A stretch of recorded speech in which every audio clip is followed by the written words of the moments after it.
This is long, so I apologize for that. I've never had to tell this story with enough detail to actually explain it all the way. But it's true, and it happened when I was about 6 years old. In a quiet room, if you press your ear against a pillow, you can hear your heartbeat. As a kid, the muffled, rhythmic beats sounded like soft footsteps on a carpeted floor. So as a kid, almost every night, just as I was about to drift off to sleep, I would hear these footsteps, and I would be ripped back to consciousness, terrified. For my entire childhood, I lived with my mom in a fairly nice neighborhood that was in a transitional phase. People of lower economic means were gradually moving in, and my mother and I were two such people. We lived in the kind of house you see being transported in two pieces on the interstate, but my mom took good care of it. There were a lot of woods surrounding the neighborhood that I would play in and explore during the day. But at night, as things often do to a kid, they took on a more sinister feeling. This, coupled with the fact that, due to the nature of our house, there was a fairly large crawl space underneath, filled my mind with imaginary monsters and inescapable scenarios which would consume my thoughts when I was awakened by those footsteps. I told my mom about the footsteps, and she said I was just imagining things. I persisted enough that she blasted my ears with water from a turkey baster once, just to placate me, since I thought that would help. Of course it didn't, despite all the creepiness and the footsteps. The only weird thing that ever happened to me was that every now and again I would wake up on the bottom bunk, despite having gone to sleep on the top. This wasn't really weird, since I'd sometimes get up to pee or get something to drink, and could remember just going back to sleep on the bottom bunk. I'm only a kid, so it didn't matter. This would happen once or twice a week, but waking up on the bottom bunk wasn't too terrifying. But one night, I didn't wake up on the bottom bunk. I'd heard the footsteps, but I was far too gone to be woken up by them. And when I was awoken, it wasn't from the sound of footsteps or a nightmare, but because I was cold. Like really cold. When I opened my eyes, I saw stars. I was in the woods. I sat up immediately and tried to figure out what was going on. I thought it was a dream, but that didn't seem right. Though neither did me being in the woods. There was a deflated pool float right in front of me. One of those ones shaped like a shark. This only added to the surreal effect, but after a while it seemed like I just wasn't going to wake up because I wasn't asleep. I stood up to orient myself, but I didn't recognize these woods. I played in the woods by my house all the time, so I knew them really well, but if these weren't the same woods, then how could I get out? I took a step and felt a shooting pain in my foot, which knocked me back to where I had just been laying. I'd stepped on a thorn. By the light of the moon, I could see that they were everywhere. I looked at my other foot, but it was fine. As a matter of fact, so was the rest of me. I didn't have another scratch on me, and I wasn't even that dirty. I cried for a bit, and then I stood back up. I didn't know which way to go, so I just picked a direction. I resisted the urge to call out, since I wasn't sure I wanted to be found by who or what might be out here. I walked for what seemed like hours. I tried to walk in a straight line and tried to course correct when I made a detour, but I was a kid, and I was afraid. There weren't any howls or screams, and only once did I hear any noise that scared me. It sounded like a baby crying. I think now that it was just a cat, but I panicked. I ran, veering in different directions to avoid big thick bushes and collapsed trees. I was paying close attention to where I stepped, because by that point my feet were in pretty bad shape. Paid too much attention to where I was stepping, and not enough to where those steps were leading, because not long after hearing the cry, I saw something that filled me with a kind of despair that I haven't experienced since. It was the pool float. I was only 10 feet from where I had woken up. This wasn't magic or some supernatural space bending. I was just lost. Up until that moment, I thought more about getting out of the woods than how I got in. But being back in the beginning caused my mind to swim. Wasn't even sure that these were my woods. I'd only been hoping that they were. Had I run in a huge circle around that spot? Or did I just get turned around and start making my way back? How was I going to get out? At the time, I thought the North Star was just the brightest star, so I looked and found the brightest one and followed it. Eventually, things started to look more familiar, and when I saw the ditch, dirt ditch my friends and I would have dirt clod fights in, I knew that I had made it out. By that point, I was walking very slowly because my feet hurt so much. But I was happy to be so close to home that I broke into a light jog. When I actually saw the roof of my house over a neighboring low-set building, I let out a light sob and ran faster. I just wanted to be home. I had already decided that I wouldn't say anything because I had no idea what I could possibly say. I would get back in the house somehow, clean up, and go to bed. My heart sunk, though, as I rounded the corner, and my house came fully into view. Every light in the house was on. I knew my mom was up, and I knew I would have to explain, or try to explain, where I'd been. Couldn't even figure out where to start. My run became a jog, which became a walk. I saw her silhouette through the blinds, and although I was worried about how to explain things to her, that didn't matter to me at that point. I walked up a couple of steps to the porch and put my hand on the doorknob and turned. Right before I pushed it open, 2 arms wrapped around me and pulled me back. I screamed as loud as I could, "Mom, help! Help, please, Mom!" The feeling of being so close to being safe and then being physically pulled away from it filled me with a kind of dread that, even after all these years, is indescribable. The door I'd been torn away from opened, and a flash of hope shot through my heart, but it wasn't my mom. It was a man. He was enormous. I thrashed around and kicked at the shins of the person holding me, while also trying to get away from the person that had just come out of my house. I was scared, but I was furious. "Let me go! Where is she? Where's my mom? What did you do to her?" As my throat stung from screaming, and I was drawing in another breath, I became aware of a sound that had been present for longer than I'd perceived it. "Honey, please calm down. I've got you." It sounded like my mom. The arms loosened and set me down, and as a man approached me, blocking out the porch light with his head, I noticed his clothes. He was a cop. I turned to face the voice behind me and saw that it was really my mom. Everything was okay.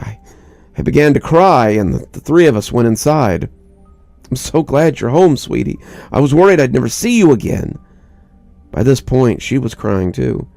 "I'm sorry. I don't know what happened. I just wanted to come home. I'm sorry." "It's okay. Just don't ever do that again. I'm not sure me or my shins could take it." A little laughter broke through my sob, and I smiled a bit. "I'm sorry I kicked you, but why'd you have to grab me like that?" "I was just afraid that you'd run away again." I was confused. "What do you mean?" "We found your note on your pillow," she said, and pointed at the piece of paper that the police officer was sliding across the table. I picked up the note and read it. It was a running away letter. It said I was unhappy and never wanted to see her or my friends again. The police officer exchanged a few words with my mom on the porch while I stared at the letter. I didn't remember writing this letter. I didn't remember writing anything about any of this, but even if I sometimes went to the bathroom at night and didn't remember, or even if I could have gone into the woods on my own, even if all that could have been true, the only thing I knew at that point was, this isn't how I spell my name. I didn't write this letter. A couple of days ago, I posted a story called Footsteps here on No Sleep. There were a number of questions that made me curious about certain details about my childhood, so I spoke with my mother. Exacerbated by the question, she said, "Why don't you just tell them about the goddamn balloons if you're so interested?" As soon as she said it, I remembered so much about my childhood that I'd forgotten. This story will provide some greater context for the previous story, which I think you should read first, though the order isn't of vital importance. Reading that story first will put you in my place, and more effectively since I remember the events of Footsteps first. If you have questions or anything, feel free to ask, and I'll try to answer them. Also, both stories are long, so heads up on that. I'm just hesitant to leave out any details that might be important. When I was 5, I went to an elementary school that, from what I've come to understand, was really adamant about the importance of learning through activity.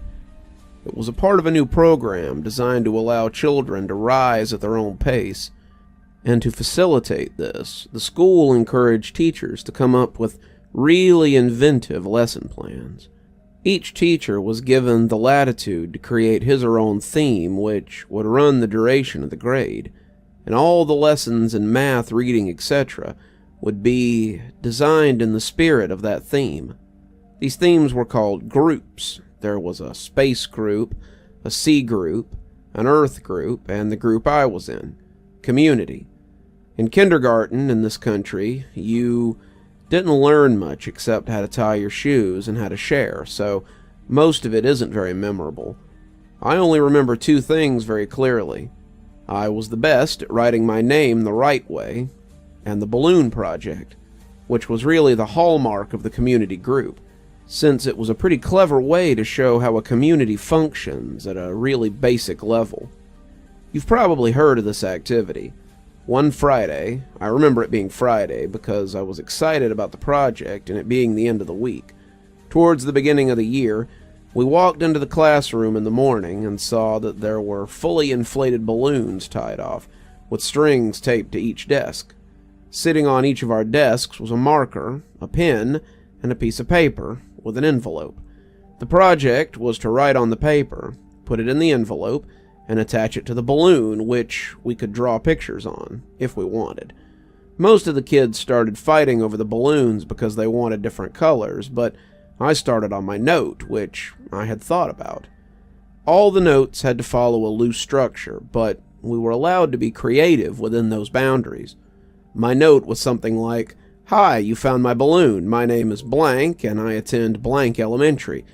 You can keep the balloon, but I hope you write me back. I like Mighty Max, exploring, building forts, swimming, and friends. What do you like? Write me back soon. Here's $1 for the mail." On the dollar, I wrote 4 stamps right across the front, which my mom said was unnecessary, but I thought it was genius, so I did it. My teacher took a Polaroid of each of us with our balloons and had us put them in the envelopes along with our letters. They also included another letter that I assume explained the nature of the project and sincere appreciation for anyone participating in the writing back and sending photos of their cities or neighborhoods. That was the whole idea, to build a sense of community without having to leave the school, and to establish safe contact with other people. Seemed like such a fun idea. Over the next couple of weeks, the letters started rolling in. Most came with pictures of different landmarks, and each time a letter came in, the teacher would pin the picture on a big wall map that we had put up showing where the letters had come from and how far the balloon had traveled.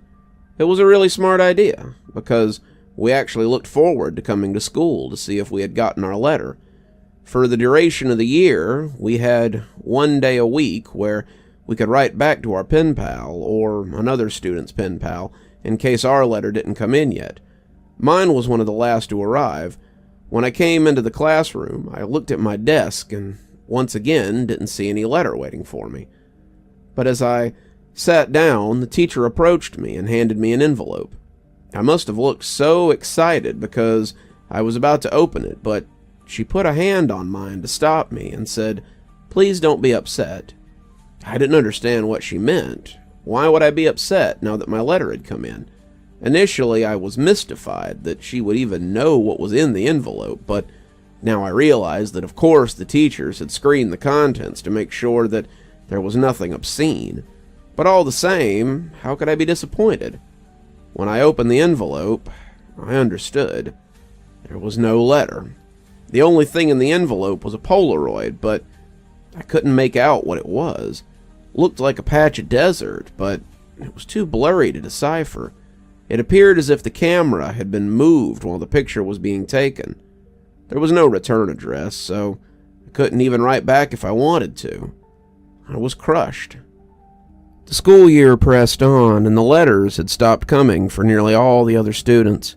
After all, you can only continue a written correspondence with a kindergartner for so long. Everyone, including myself, had lost interest in the letters almost completely. Then I got another envelope. My excitement was rejuvenated, and I reveled in the fact that I was still getting a letter when most of the other pen pals had abandoned their involvement. It made sense that I received another delivery. There'd been nothing but a blurry picture on the first one, so it was probably to make up for that. But again, there was no letter, just another picture. This one was more distinguishable, but I still didn't understand it. The photograph was angled way up, catching the top corner of a building, and the rest of the image was distorted by a lens flare from the sun. Because the balloons didn't travel very far, and because they were all launched on the same day, the board became a bit cluttered, so the policy for students still exchanging letters became that they could take the photos home. My best friend Josh had the second highest number of pictures taken home by the end of the year. His pen pal was really cooperative and sent him pictures from all around the neighborhood. Josh took home, I think, 4 pictures. I took home nearly 50. The envelopes were all opened by the teacher, but after a while, I stopped even looking at the pictures. However, I saved them in one of my drawers that housed my collection of rocks and baseball cards and comic books and stuff. Marvel metal cards, for those who might remember, and little miniature baseball batting helmets that I'd get out of vending machines at Winn-Dixie after t-ball games. With the school year over, my attention turned to other things. My mom had gotten me a small snow cone machine for Christmas that year, and Josh had really coveted it, so much that his parents had bought him a slightly nicer one for his birthday, which was towards the end of the school year. That summer, we had the idea that we could set up a snow cone stand to make money. We thought we'd make a fortune selling snow cones at $1. Josh lived in a different neighborhood, but we eventually decided that my neighborhood would be better because there were a lot of people who cared for their lawns. The yards in my neighborhood were slightly bigger. We did this for 5 weeks in a row until my mom told us that we had to stop, and I've only recently come to understand why she did that. On the 5th weekend, Josh and I were counting our money because we both had a machine. We each had separate stacks of money that we put together into one stack, and we split it evenly. We'd made a total of $16 that day, and as Josh paid out my 5th dollar, a feeling of profound surprise consumed me. The dollar said 4 stamps. Josh noticed my shock and asked if he'd miscounted. I told him about the dollar, and he said, "That's so cool, man." As I thought about it, I came to agree. The idea that the dollar had made it right back to me after changing so many hands floored me. I rushed inside to tell my mom, but my excitement, coupled with her being distracted by a phone call, made my story incomprehensible, and she responded simply by saying, "Oh wow, that's neat." Frustrated, I ran back outside and told Josh I had something to show him. Back in my room, I opened my drawer and took out the stack of envelopes and showed him some of the pictures. I started with the first picture, and as we went through about 10 of them, Josh lost interest and asked if I wanted to play in the ditch, dirt ditch down by the street from my house, before his mom came to pick us up. So that's what we did. We had a dirt war for a while, but it was interrupted several times by rustling in the woods around us. There were raccoons and stray cats that lived in there, but this was making a little too much noise, and we traded guesses on what it was as we attempted to scare each other. My last guess was that it was a mummy, but in the end, Josh kept insisting that it was a robot because of the sounds that we heard. Before we left, he got a little serious and looked me right in the eye and said, "You heard it, didn't you? Sounds like a robot. You heard it too, right?" I had heard it, and since it sounded mechanical, I agreed that it was probably a robot. It's only now that I understand what we heard. When we got back, Josh's mom was waiting for him in the kitchen with my mom. Josh told his mom about the robot. Our moms laughed, and Josh went home. My mom and I ate dinner, and then I went to bed. I didn't stay in bed for long because I crept out and decided that due to the day's events, I would revisit the envelopes, since now the whole affair seemed much more interesting. I took the first envelope and set it on the floor and set the blurry desert Polaroid on top. I laid the second envelope next to it and placed the oddly angled Polaroid of a building top corner, and did this with the other pictures until they formed a grid that was about 5 by 10. I was always taught to be careful with things that I was collecting, even if I wasn't sure they were valuable. I noticed that the pictures gradually became more decipherable. There was a tree with a bird on it, a speed limit sign, power lines, a group of people walking into some buildings. Then I saw something that vexed me so powerfully that I can now, as I write this, distinctly remember feeling dizzy and capable of only repeating a single thought. Why am I in this picture? In this photograph of a group of people entering the building, I saw myself holding hands with my mom in the very back of the crowd. We were at the very edge of the photo, but it was undeniably us. As my eyes swam over the sea of Polaroids, I became increasingly anxious. It was a really odd feeling. It wasn't fear, it was the feeling you get when you're in trouble. I'm not sure why I was flooded with that feeling, but there I sat, floundering in the distinct sense that I'd done something wrong. And this feeling only intensified as I looked at the rest of the photos, one after another. I was so powerfully struck. I was in every photo. None of them were close shots, none of them were only of me, but I was in every single one of them. Off to the side, or in the back, bottom of the frame. Some of them only had the tiniest bit of my face captured at the very edge of the photo. But nevertheless, I was there. I was always there. I didn't know what to do. Your mind works in funny ways as a kid, but there was a large part of me that was afraid of getting in trouble simply for being up. Since I already had the looming feeling of doing something wrong, I decided that I'd wait until tomorrow. The next day, my mom was off work and spent most of the morning cleaning up around the house. I watched cartoons, I imagined, and waited until I thought it was a good time to show her the Polaroids. When she went out to get the mail, I grabbed a couple of the pictures and put them on the table in front of me as I sat waiting for her to come in. When she returned, she was already opening the mail and threw some junk mail in the trash can as I said, "Mom, can you come here for a second? I have these pictures. Just give me a minute, honey. I need to mark these on the calendar." After a minute or two, she came and stood behind me and asked what I needed. I could hear her shuffling with the mail behind me, but I just looked at the Polaroids and told her about them. As I explained more and pointed to the pictures, her frequent uh-huhs and okays decreased, and it was like she was suddenly completely quiet and only making a little noise with the mail. The next noise I heard was her sounding as if she was trying to catch her breath in a room that had no air left in it. At last, her struggling gasps were conquered, and she simply dropped the remaining mail on the table and ran to the kitchen to get the phone. "Mom, I'm sorry. I didn't know about these. Don't get mad at me." With the phone pressed to her ear, she was walking, running back and forth, and shouting into it. I nervously fiddled with the mail, sitting next to my Polaroids. The top envelope had something sticking out of it, and thoughtlessly and anxiously pulled it out until it came. It was another Polaroid. Confused, I thought that somehow one of my Polaroids had slipped into the stack when she threw the mail down. But when I turned it over and looked at it, I realized that I hadn't seen this one before. To my dismay, it was me, but this one was a much closer shot. I was surrounded by trees and was smiling, but it wasn't just me, I noticed.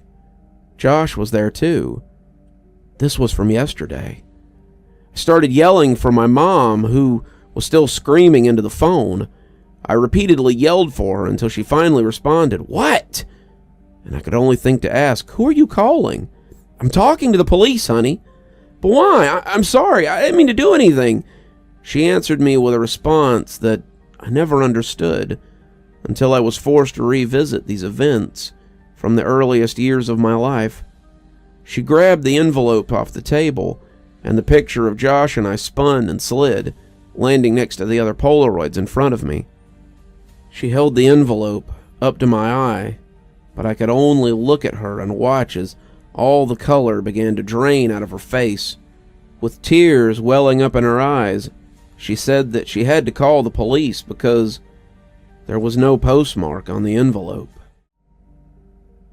For those of you who have read my other stories and asked if there was more and received cryptic answers from me, I want to apologize for being dishonest. I said several times in the comments that nothing really happened after footsteps, but that wasn't true. The events of the following story weren't locked away in the recesses of my mind.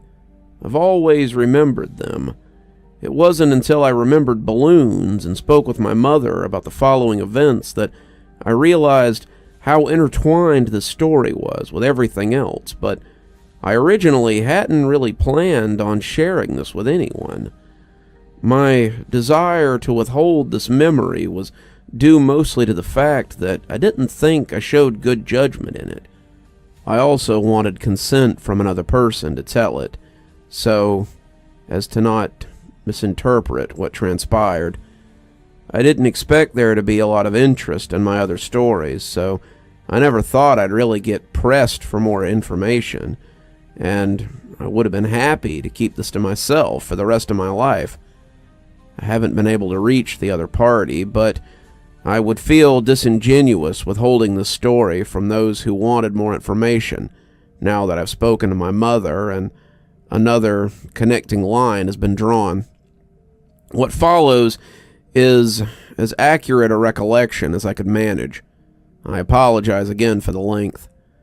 I spent the summer before my first year of elementary school learning how to climb trees. There was one particular pine tree right outside my room that seemed almost destined for me. It had branches that were so low I could easily grab them without a boost, and for the first couple of days, after I first learned how to pull myself up, I would sit in the lowest branches, dangling my feet. The tree was outside our back fence and was easily visible from the kitchen window, which was just above the sink. Before too long, my mother and I developed a routine where I would play on the tree when she washed dishes because she could easily see me while she did other things. As the summer passed, my ability grew, and before too long, I was climbing fairly high. As the tree got taller, its branches not only got thinner, but more widely spaced. I eventually reached a point where I couldn't actually climb any higher, so the game had to change.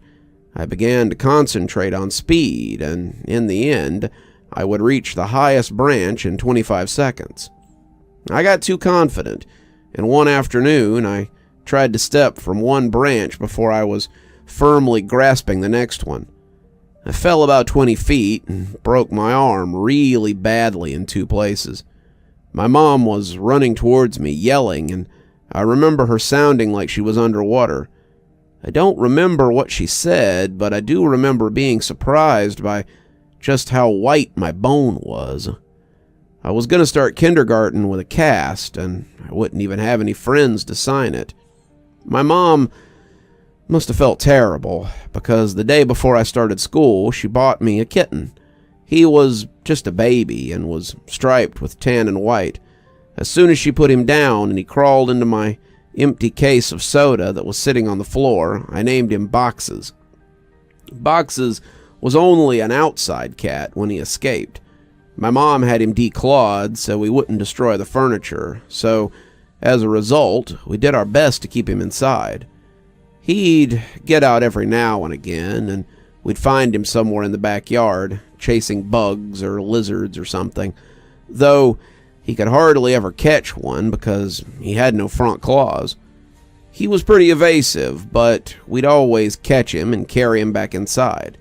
He'd scramble to look over my shoulder. I told my mom that it was because he was planning his strategy for next time. Once inside, we'd give him some tuna fish, and he would learn that the sound of the can opener might signal it, and he'd come running whenever he heard it.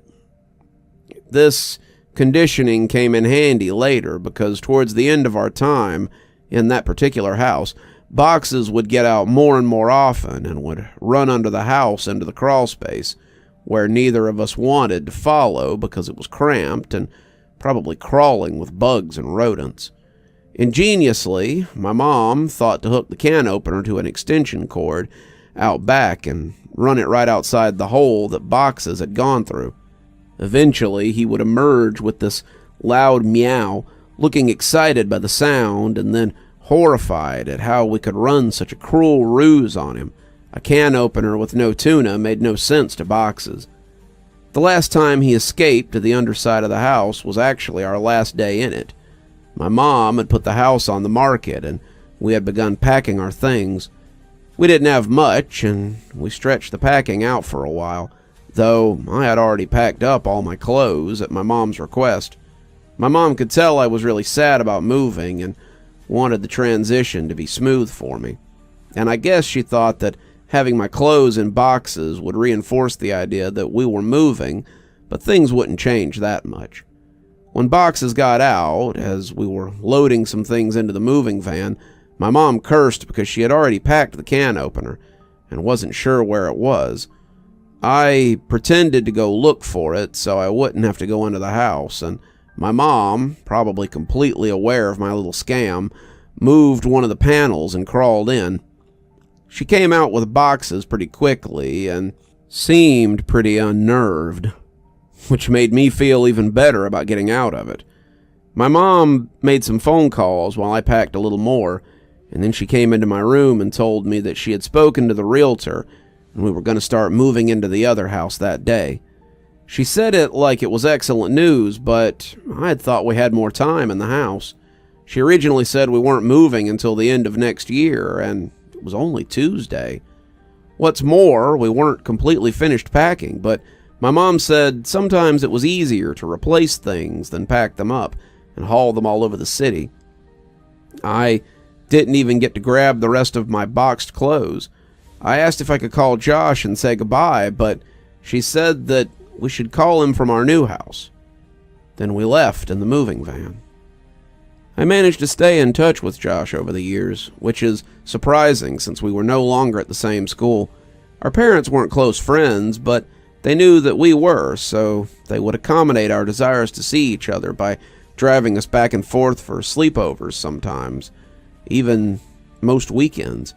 For Christmas one year, our parents even pooled their money and got us some really nice walkie-talkies that were advertised to work across a range that extended past the distance between our houses. They also had batteries that would last for days if the walkie-talkies weren't used. They would only occasionally work well enough that we could talk across the city, but when we stayed over, we'd use them around the house, talking in mock radio speak that we had seen in the movies, and they worked pretty good.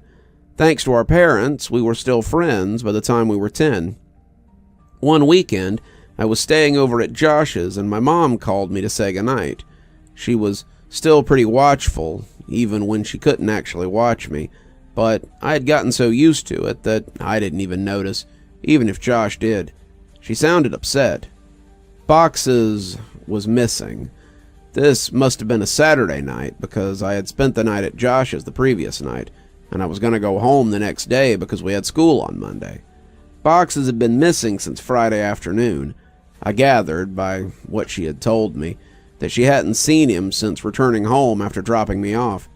She must have decided to tell me he was missing because he didn't come home before I got back, and she knew I'd be devastated, not only at his absence, but that she had kept it from me.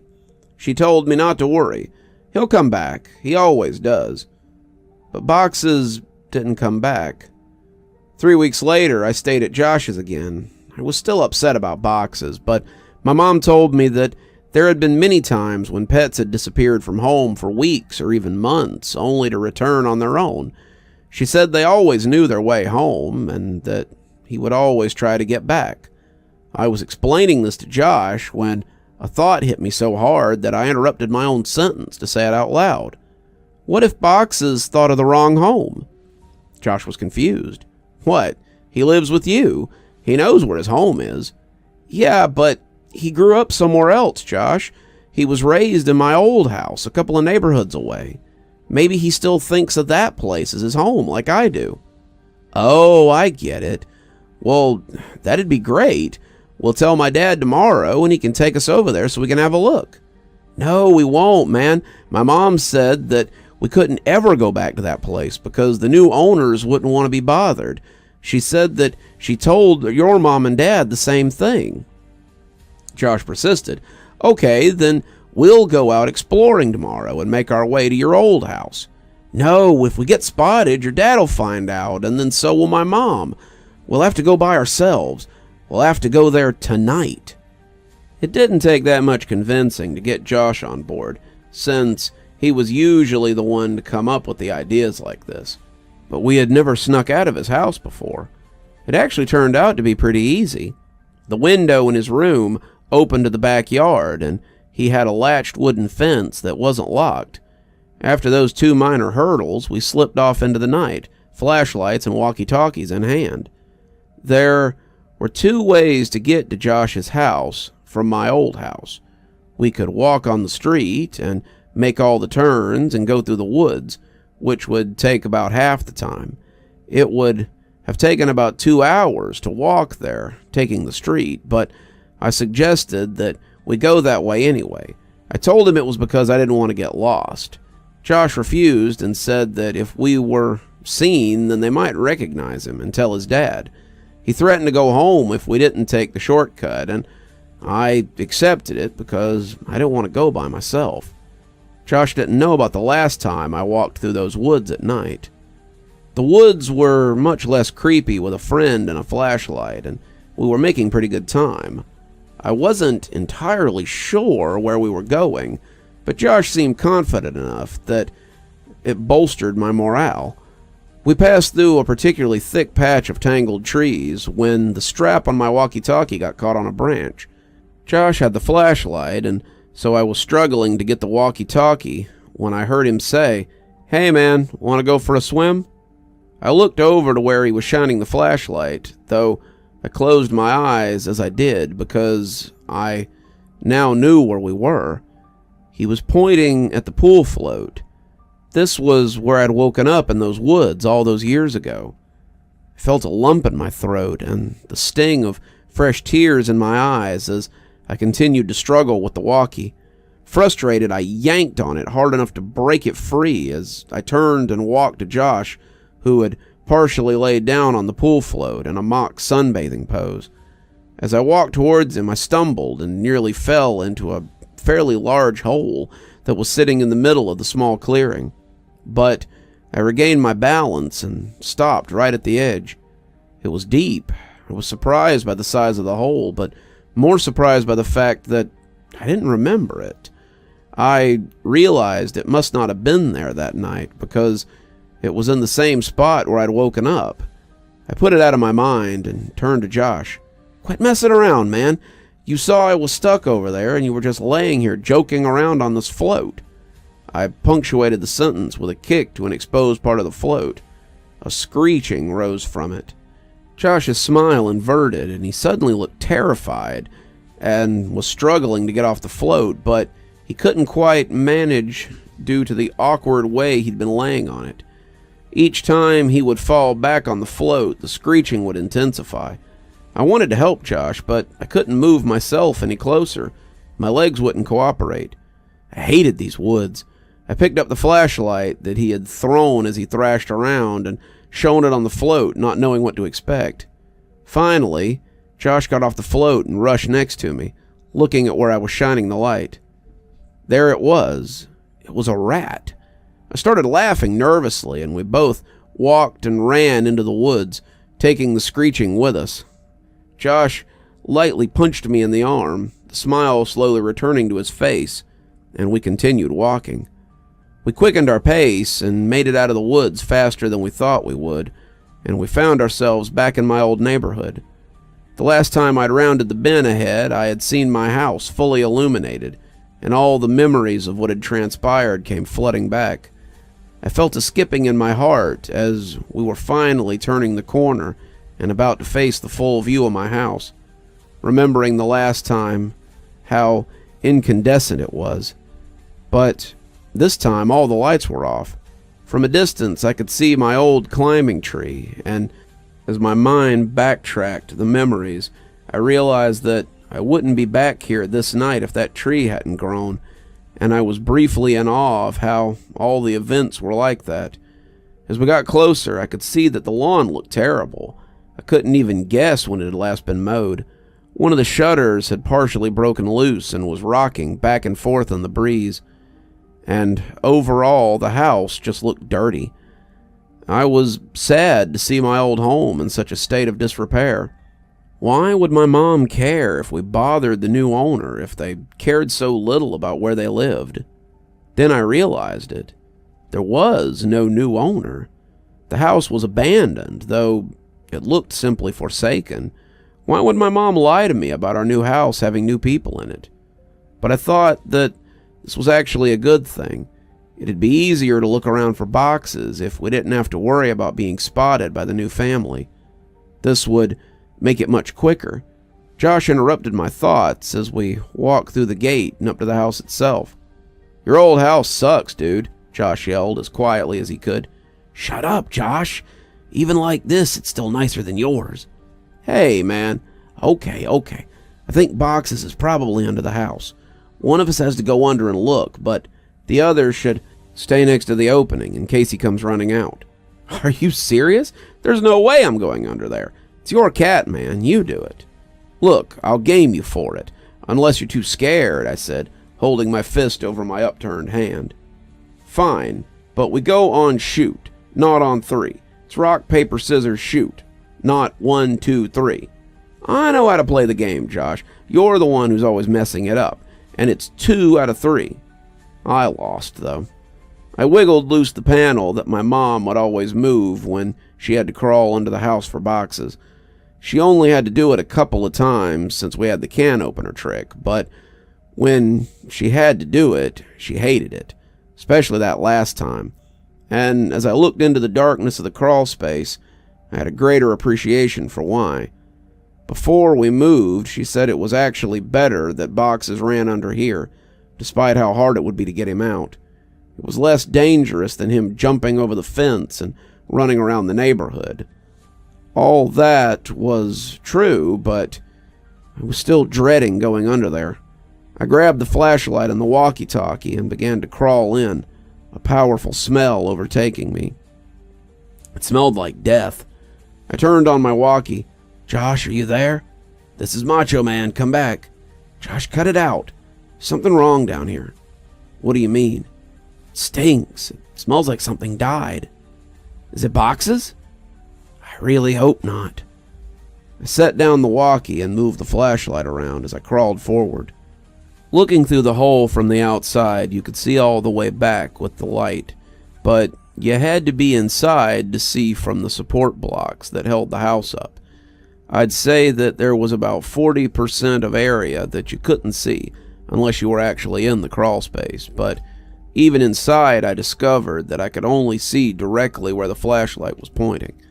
I realized that this would make scouting around the place much more difficult. As I moved forward, the smell intensified. The fear was growing in me that Boxes had come down here and something had happened to him. I shined the flashlight around, but couldn't see much of anything. I wrapped my fingers around a support block to pull myself forward, and as I did, I felt something that made my hand recoil. Fur. My heart sank, and I prepared myself emotionally for what I was about to see. I crawled slowly so I could prolong what I knew was coming, and I inched my eyes and the flashlight past the block to see what was on the other side. I staggered back in horror. Jesus Christ! Escaped my trembling mouth. It was hideous and twisted, badly decomposed. Its skin had rotted away on its face, so the teeth appeared to be enormous, and the smell was unbearable. What is it? Are you okay? Is it Boxes? I reached for the walkie. No, it's not Boxes. What the hell is it then? I don't know. I shined the light at it again and looked at it with less fear. I chuckled. It's a raccoon. Well, keep looking. I'm going to go into the house and see if he might have made it in somehow. What? No, Josh, don't go in there. What if Boxes is down here and he runs out? He can't. I put the board back. I looked and saw he was telling the truth. Why'd you do that? Don't worry, man. You can move it easily. This makes more sense. If Boxes ran out and I missed him, then he's gone. If he's down there, then grab him tight and I'll come move the board. And if he's not, then you can move it yourself while I look in the house. Some of his points were good, and I doubted he'd be able to get in anyway. Okay, but be careful. And don't touch anything. There's a bunch of my old clothes still in boxes in my room. You can look in there and see if he crawled in one. Just make sure you bring your walkie. Roger that, good buddy. I realized that it would be pitch black in there. The power would have been turned off since no one was paying the bill. With any luck, he'd be able to see from the street lights that cast some light inside. Otherwise, I'm not sure what he'd do. Before too long, I heard footsteps right over my head and felt old dirt raining down on me. Josh, is that you? Breaker, this is Macho Man coming back at you, Tango Foxtrot. The Eagle has landed. What's your 20, Princess Jasmine? Over. Asshole. Macho Man, my 20 is in your bathroom looking at your stash of magazines. Looks like you got a thing for dudes' butts. What's the report on that? Over. I could hear him laughing without the walkie-talkie, and I started laughing too. I heard the footsteps fade away a little. He was on his way to my old room. Man, it's dark in here. Hey, are you sure you had boxes of clothes in here? I don't see any. Yeah, there should be a couple of boxes in front of the closet. There aren't any boxes in here. Let me check and see if maybe they put the boxes in the closet when you left.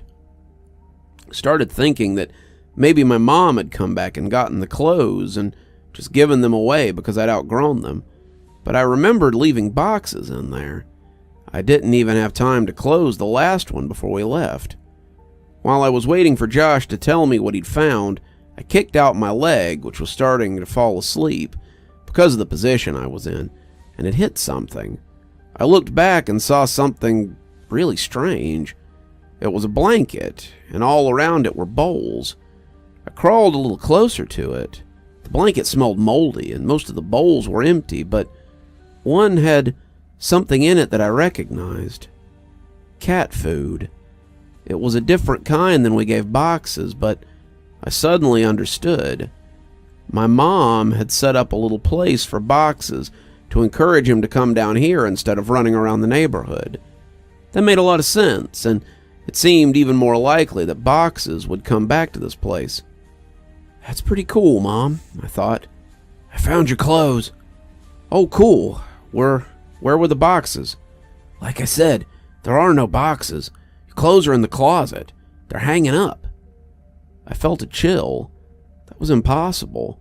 I'd packed all my clothes, even though we weren't supposed to move for another 2 weeks when we left. I remembered packing them and thinking it was stupid for me to have to get clothes out of the box and then put them back in it. I'd packed them, but someone had hung them back up. Why, though? Josh needed to get out of there. That can't be right, Josh. They're supposed to be in boxes. Stop messing around and just come back outside. No joke, man. I'm looking at them. Maybe you just thought that you left them. Ha! Wow, you sure like to look at yourself, don't you? What? What do you mean? Your wall, man. Your walls are covered in Polaroids of yourself. There's a bunch of them. What, did you hire someone to... Silence. I checked my walkie to see if I'd switched it off or something. It was fine. I could hear footsteps, but couldn't tell exactly where Josh was going. I waited for Josh to finish his sentence, thinking that his finger had just slipped off the button, but he didn't continue. He seemed to be stomping around the house now. I was just about to radio him when he came back. There's someone in the house. His voice was hushed and broken. I could hear he was on the verge of tears. I wanted to respond, but how loud was his walkie turned up? What if the other person heard him? I said nothing and just waited and listened. What I heard were footsteps. Heavy, dragging footsteps. And then a loud thud. Oh God, Josh! He had been found. I was sure of it. The person had found him and he was hurting him. I broke out in tears. He was my only friend next to boxes, and then I realized, what if Josh told him I was under the house? What could I possibly do? As I struggled to compose myself, I thankfully heard Josh's voice through the walkie. He's got something, man. It's a big bag. He just threw it on the floor and... Oh God, the bag. I think it's moving. I was paralyzed. I wanted to run home. I wanted to save Josh. I wanted to go get help. I wanted so many things, but I just lay there frozen. As I lay, unable to move, my eyes focused on the corner of the house. There it was, right under my room. I moved the flashlight. My breath hitched at what I saw. Animals. Dozens of them. All of them dead. They lay in piles all around the perimeter of the crawl space. Could boxes be among those corpses? Was this what the cat food had been for? Seeing this broke my shock as I knew that I had to get out of there. I scrambled to the board. I pushed on it, but it wouldn't budge. I couldn't move it because it was wedged in there, and I couldn't get my fingers around it since the edges were outside. I was trapped. God damn you, Josh, I whispered to myself. I could feel thunderous footsteps above me. The house was shaking. I heard Josh scream, and it was matched by another scream that was full of fear. As I continued pushing, I felt the boards move, but I knew it wasn't me who was moving it. I heard footsteps above me and in front of me, and shouting and screaming, and filling the brief silence between the footsteps. I moved back and held my walkie, ready to try to defend myself as the board was thrown to the side and an arm shot in and grabbed for me. Let's go, man, right now. It was Josh. Thank God. I scrambled out of the opening, holding the flashlight and the walkie. When we got to the fence, we both jumped, but Josh's walkie fell. He reached for it, and I told him to just forget it. We had to move. Behind us, I could hear yelling, though they weren't words, only sounds. And we, perhaps foolishly, ran for the woods to get back to Josh's quicker and be somewhat harder to follow. The whole way through the woods, Josh kept yelling, "My picture! He took my picture!" But I knew the man already had Josh's picture from all those years ago at the ditch. I suppose Josh still thought those mechanical sounds were a robot. We made it back to Josh's house and back into his room before his parents woke up. I asked him about the big bag and if it had really moved, and he said he couldn't be sure. He kept apologizing about dropping the walkie at the house, but obviously that wasn't a big deal. We didn't go to sleep. We sat peering out the window, waiting for him. I went home later that day, as it was already 3 a.m. I told my mom the basics of the story a couple of days ago. She broke down and was furious about the danger I had put myself in. I asked her why she made all those things up about bothering the new owners to stop me from going. Why did she think the house was dangerous? She became irate and hysterical, but she answered my question. She grabbed my hand and squeezed it harder than I thought her capable of and locked eyes with mine, whispering that she was afraid of being overheard. Because I never put any blankets or bowls under the house for boxes. You weren't the only one to find them. It felt dizzy. I understood so much now. I understood why she had looked so uneasy after she brought boxes out from under the house on our last day there. She found more than spiders or a rat's nest that day. I understood why we left almost 2 weeks early. I understand why she tried to stop me from going back. She knew he had made his home under ours, and she kept it from me. I left without saying another word and didn't finish the story for her, but I wanted to finish it here for you guys. I got home from Josh's that day. I threw my stuff on the floor as it scattered everywhere. I didn't care, I just wanted to sleep. I woke up around 9 p.m. to the sound of boxes mewing. My heart leapt. He had finally come home. I was a little sick about the fact that if I had only waited a day, that the events of the night before wouldn't have happened at all, but that didn't matter. He was back. I got off my bed and called for him, looking around to catch a glimpse of the light off his eyes. The cries continued, and I followed them. It was coming from under my bed. I laughed a little, thinking he had just crawled under the house looking for me, and now he was much better. His mews were being muffled by a shirt, so I flung it aside and smiled, yelling, "Welcome home, Boxes!" His cries were coming from the walkie-talkie. Boxes never came home. There was a comment in the last post that made me remember an event from my childhood that I always took as odd, but never considered it to be related to any of these stories. I know now that it is. It's funny how memories work. The details might all be present in your mind, though scattered and disarrayed. Then a single thought can stitch them back together almost instantly. I never thought of these events much because I was focused on the wrong details.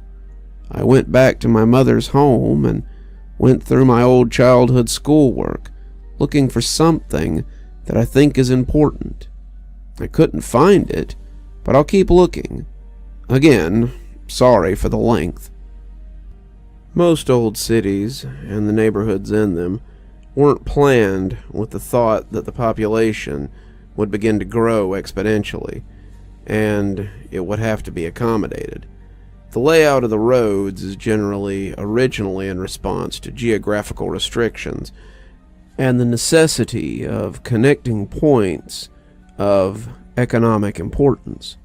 Once the connecting roads are established, new businesses and roads are positioned strategically along the existing skeleton, and eventually the paths carved into the earth are immortalized in asphalt, leaving room only for minor modifications, additions, and alterations, but never any dramatic changes. My childhood neighborhood must have been old. If the straight lines move as the crow flies, then my neighborhood must have been based on the travels of a snake. The first house built must have been placed around the lake, and gradually the inhabitants of the area increased as new extensions were built off the original path. But these new extensions all ended abruptly at one point or another. There was only one entrance or exit for the entire neighborhood. Many of these extensions were limited by a tributary, which both fed and drank from the lake and passed right by what I came to call, and have called in these stories, the ditch. Many of the original homes had enormous yards, but some of those original plots had been divided, leaving properties with smaller and smaller boundaries. An aerial view of my neighborhood would give one the impression that an enormous squid had once died in the woods, and some adventuring entrepreneurs found the corpse and paved the roads over the tentacles, only to withdraw this involvement and leave time, greed, and desperation to divide up the land amongst the prosperous homeowners, like an embarrassing attempt at the golden ratio. From my porch you could see the old houses that surrounded the lake, but the house of Miss Maggie was my favorite. She was, as best as I can remember, about 80 years old, but despite that, she was one of the friendliest people I'd ever met. She had a head of those loose-set white curls, and always wore light dresses with floral patterns. She would talk to me and John from her deck porch when we were swimming in the lake, and she would always invite us in for snacks. She said that she was lonely because her husband Tom was always away on business, but Josh and I would always decline her invitation because, as nice as Miss Maggie was, there was still something a bit odd about her. Every now and then we would swim away and she would say, "Chris, John, you're welcome here any time," and we would hear her still yelling that when we were walking back into our houses. Miss Maggie, like many of the older homeowners, had a sprinkler system that was on a timer, though at some point over the years her timer must have broken, because the sprinklers would come on at various points during the day, and often even at night all year. While it never got cold enough to snow very much, several times each winter I would go outside in the morning and see Miss Maggie's yard transformed into a surreal Arctic paradise by the frozen water. Each other yard stood sterilized and dry by the biting frost of the winter cold, but right in the middle of the bleak reminder of the savagery of the season was an oasis of beautiful ice hanging like stalagmites from every branch of every tree and every leaf, even the bushes. As the sun rose, it reflected off, and each piece of ice splintered the sun into a rainbow that would only be viewed briefly before it blinded you.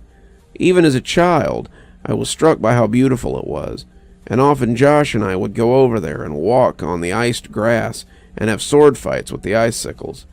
I once asked my mom why she left it on like that, and she seemed to search for an explanation before she finally answered. "Well, sweetie, Miss Maggie's sick a lot, and sometimes when she gets really sick, she gets confused. That's why she messes up yours and Josh's names sometimes. She doesn't mean to, but sometimes she just can't remember. She lives in that big house all by herself, so it's okay if you talk to her when you swim in the lake. But when she invites you in, you should always say no. Be polite, so her feelings don't get hurt." "But she'll be less lonely when her husband comes back, though, right? How long will he be away on business? It seems like he's always away." My mom seemed to struggle, and I could see that she had become pretty upset. Finally she answered, "Honey, Tom's not going to come home. Tom's in heaven. He died years and years ago, but Miss Maggie doesn't remember. She gets confused and forgets, but Tom's not ever coming home. If someone moved in with her, she might even think it was Tom, but he's gone, sweetie." I would have only been around 5 or 6 when she told me that, and while I didn't understand it completely, I was profoundly sad for Miss Maggie. I know now that Miss Maggie had Alzheimer's. She and her husband Tom had 2 sons, Chris and John. The two had worked out payment plans with the utility company and paid for Miss Maggie's water and electricity, but they never came to visit. I don't know if something happened between them, or if it was the illness, or maybe they just lived too far away, but they never came around. I have no idea what they look like, but there were times when Miss Maggie must have thought that Josh and I looked like they did when they were kids. I guess maybe she saw what some parts of her mind so desperately wanted to see, ignoring the images transmitted down her optic nerves, and just for a little while, showing her what used to be.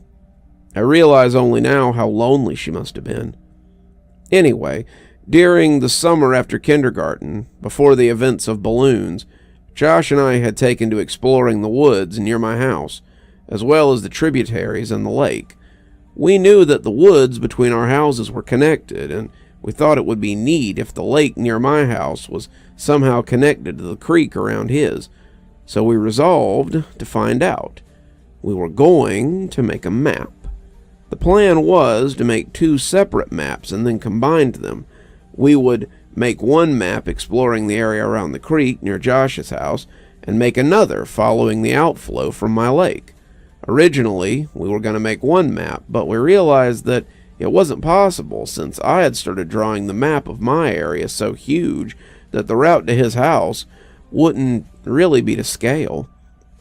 We kept the map from the lake at my house and the map from the creek at his house, and we would add to each when we stayed the night at the other's house. For the first couple of weeks, it went really well. We would walk through the woods along the water and pause every couple of minutes to add to the map, and it seemed like the 2 maps would come together one day.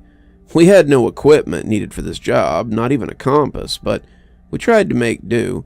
We had the idea to put a stick in the ground when we'd reach the end of a venture, so that if we came to the stick in the other direction the next weekend, we would know that we had joined the maps.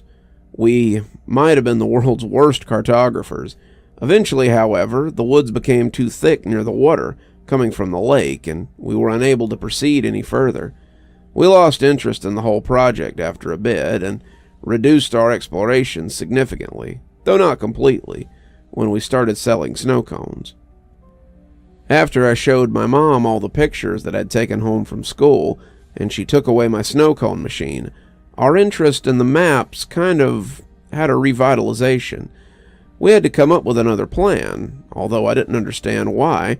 My mom had placed what I considered to be extremely severe restrictions on what I could do and where I could go, and I had to check in frequently if I went outside to play with Josh.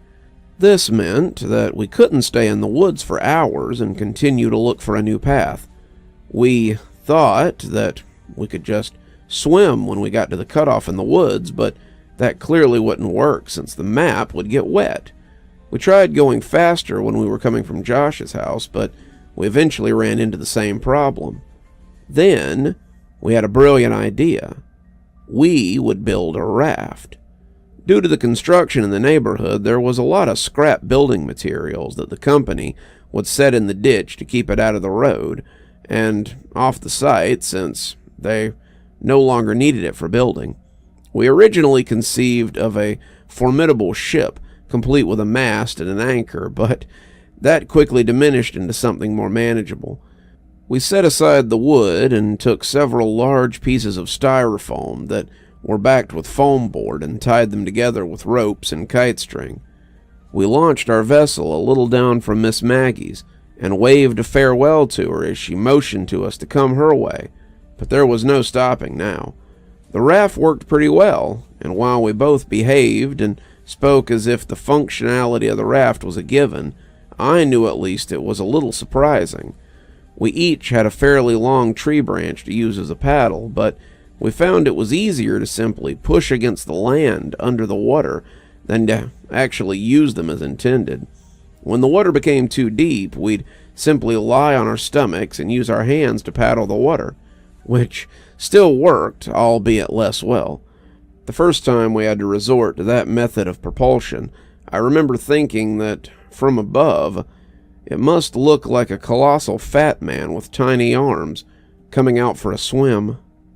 It actually took us several trips to get the raft to the impassable patch of wood that marked the farthest that we had made it. After we had come up with the idea of marking the ground with the sticks, we had taken to running through the woods until we got to the sticks, and then, as carefully and precisely as we could, we would chart our course. This meant that the impasse was actually quite a bit away, so to sail from around my house all the way to the blockade in the woods was taking longer than expected. We would sail for a bit and then dock the raft, and then the next time we'd run through the woods to the raft and go a little farther. We continued this well into the first grade. Josh and I were assigned to different groups that year, so since we didn't really see one another during the school day, our parents were more willing to let us hang out all weekend with each other. What's more, Josh's dad had taken on a lengthy construction job that required him to work over the weekend, and his mother was on call, so that meant that Josh could stay at my house most every weekend. We should have been making excellent progress, but when we finally made it to the impasse and had the opportunity to explore past it, we couldn't find a place to dock the raft. The woods were simply too thick, and the water had eroded the land to the point that it was nearly a 2-foot rise of earth above the tributary, which exposed the twisting, damp roots of the trees above. We'd have to turn back every time and leave the raft at the same thicket of trees that prompted us to build it in the first place. Even worse, winter had arrived, so we couldn't justify leaving the house in our swimsuits. We were getting nowhere. We always had to come home before we could gain much ground. On a Saturday, around 7 p.m., Josh and I were playing when one of my mother's co-workers knocked on the door. Her name was Samantha, and I remember her well now. I would propose to her a couple of years later when I was visiting my mom at work. My mom said that she had to go to work and fix a problem that had arisen, and that she'd be back in about 2 hours. Her car was being repaired, so she'd have to ride with Samantha, but I gathered that the problem was somehow Samantha's fault, and discussing it in the car was why it would only take 2 hours. She said that under no circumstances were we to leave the house or to open the door for anyone, and she was in the middle of explaining that she would call every hour when she got there to check in, but she ended that statement prematurely when she remembered that our phone had been turned off for delinquent payments. This was why Samantha had come by unannounced. She looked me dead in the eye as she was closing the door and said, "Stay put." This was our chance. We watched her drive down the serpentine road towards the exit, and as soon as the car rounded the last visible bend, we ran back to my room. I dumped my backpack out while Josh grabbed the map. "Hey, do you have a flashlight?" Josh asked. "No, but we'll be back before dark. I was thinking just in case we should have one. My mom has one, but I don't know where she keeps it. Wait!" I ran into my closet and pulled a box down off the top shelf. "You have a flashlight in there?" Josh asked. "Not exactly." I opened the box and revealed 3 Roman candles that I had taken from a pile that my mother had amassed for the 4th of July the last summer, along with a lighter that I had managed to take from her several months ago. This would ensure that we at least had some light if we needed it. This was a little bit before I had been given an opportunity to be afraid of the woods at night, so it wasn't fear that motivated our search for a light source, only practicality. We threw it all in the backpack and bolted for the back door, making sure to close it so boxes couldn't get out. We had about an hour and 50 minutes left. We ran through the woods as fast as we could and made it to the raft about 15 minutes later. We had our bathing suits on under our clothes, so we stripped out of our t-shirts and shorts and left them in 2 separate piles about 4 feet from the edge of the water. We untied the raft from the tree, grabbed our branch paddles, and cast it off. We tried to move as rapidly as we could to reach a point beyond the content of our ever-expanding map, as we didn't have time to waste seeing old sights. We knew that we were slower in the river than on land, and that we would be in the raft for quite a while after the cutoff since the woods were too thick to walk through, and there wasn't a place to dock. This meant that we'd have to ride the raft back to the original docking site when and if we found a new place to dock it further ahead. After we passed the last charted part of the map, the water began to get really deep, and eventually we could no longer touch the bottom with our paddles. So we lay on our stomachs and paddled with our hands. It was getting darker, and as a result, it was becoming harder to distinguish the trees from one another, and we were both becoming slightly unnerved. In the interest of making good time, we were paddling fast with our arms, but this caused a lot of noise as our hands repeatedly confronted and then broke through the water's surface tension. During these periods, we would both hear the crunching of dead leaves and the snapping of fallen sticks in the woods to our right. As we would slow our pace and quiet our actions, the rustling in the woods would cease, and we began to wonder if we were ever going to get out of there. We didn't know what kinds of animals resided this far in the woods, but we did know that we didn't want to find out either. As Josh amended the map that I was illuminating with the lighter, we were suddenly confronted by the fact that the sounds were not imaginary. Rapidly and rhythmically, we heard crunch, snap, crunch. It seemed to be moving slightly away from us, pushing through the woods just beyond our map. It had become too dark to see. We had misjudged how long the sun would linger. Nervously, I called out, "Hello?" There was a brief moment of breathless tension as we lay static in the water. The silence was suddenly broken by laughter. "Hello?" Josh cackled. "So what?" "Hello, Mr. Monster in the Woods. I know you're sneaking around, but maybe you'll answer my hello. Hello!" I realized how stupid it was. Whatever animal it was, it couldn't respond. I hadn't even realized I'd said it until afterwards, but if anything was actually there, I obviously wouldn't get a reply. Josh continued, "Hello!" in a high falsetto. "Hello!" I countered, with as deep a baritone as I could manage. "Hello there, mate. Hello, beep boop. Hello!" We continued mocking each other and were in the process of turning the raft around to head back when we heard, "Hello!" It was whispered and focused as if it were powered by the last breath in a pair of deflated lungs. But it didn't sound sickly. It had come from the spot just off the map, which now sat behind us since we were turning the raft around. I slowly shifted on the raft and faced the direction of the sound as I fumbled with the Roman candle. I wanted to see. "What are you doing?" Josh hissed, but I had already lit it. As the sparking fuse sunk into the wrapper, I held it towards the sky.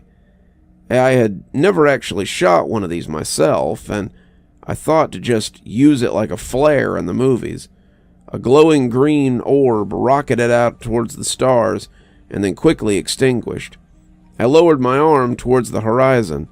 I could remember that there were several colors, but I couldn't remember how many times one of those fired before it had been depleted.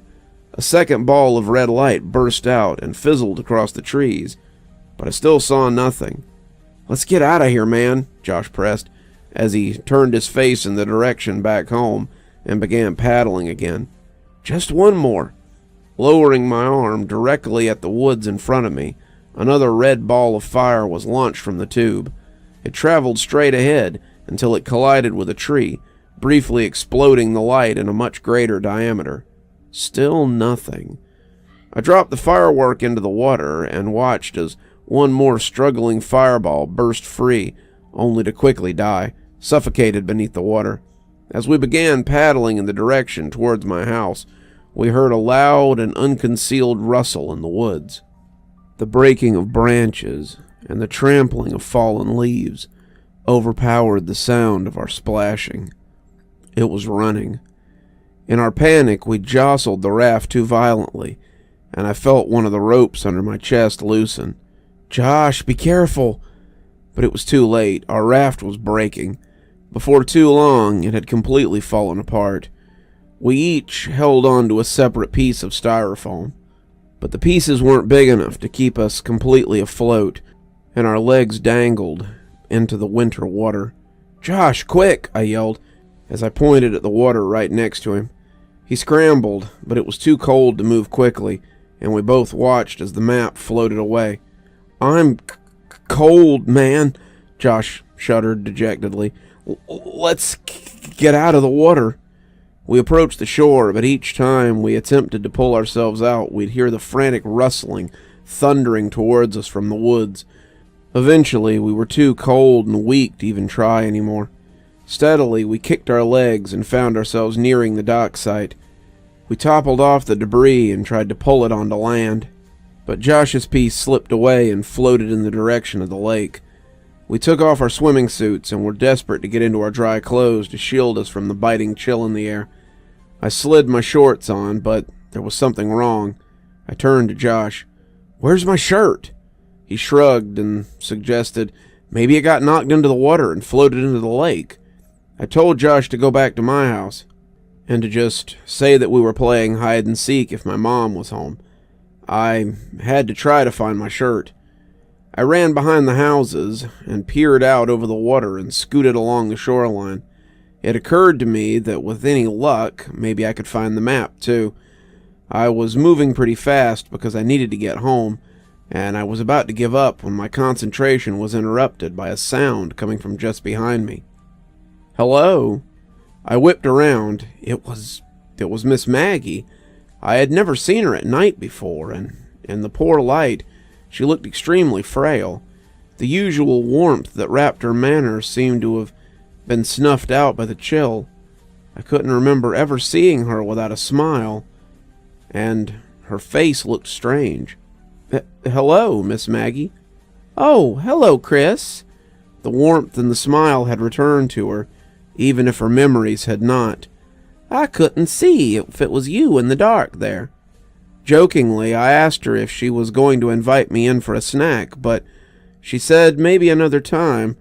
I was too busy looking for my map and my shirt to really engage with her, but she sounded happy, so I didn't feel too bad.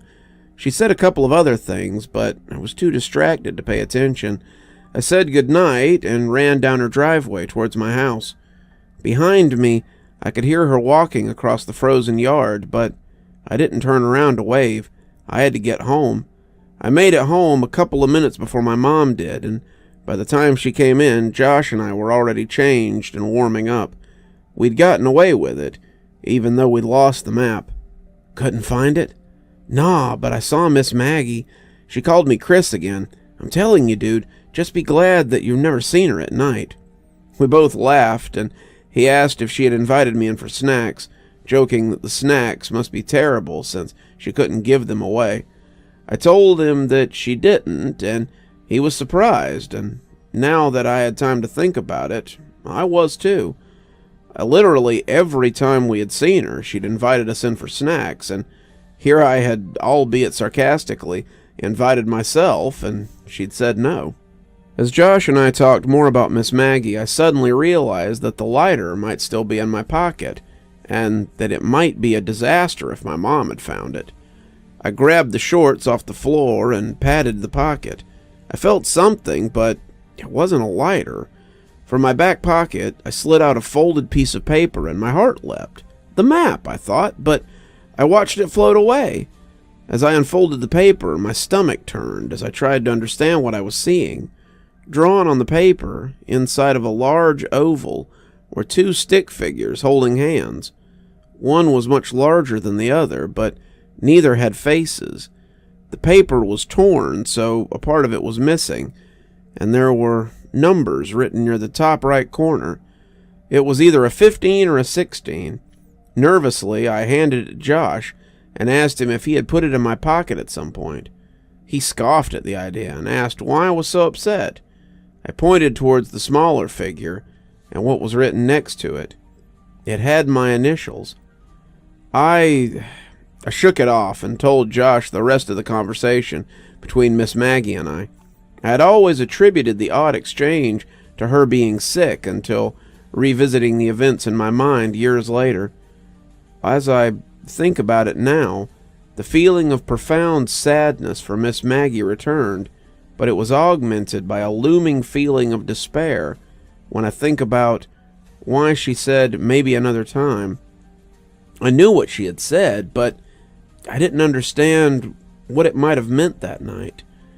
I didn't understand what her words had meant weeks later when I watched men in strange orange biohazard suits carry what I thought was a black bag full of garbage out of her house, or why the whole neighborhood smelled like death that day. I still don't understand why they condemned the house and boarded it up a little while before she moved, but I understand now. I understand why her last words to me were so important, even if neither she nor I realized it at the time. Miss Maggie had told me that night that Tom had come home, but I know now who had really moved in, just as I know now why I never saw her body brought out on a stretcher. The bags weren't full of garbage. So, I've intentionally withheld some details from a lot of my stories. I've let my hopes concerning the way things might influence my evaluation of the way they are. I don't think there's any point to that anymore. At the end of the summer, between kindergarten and first grade, I caught the stomach flu. This was all the components of the regular flu.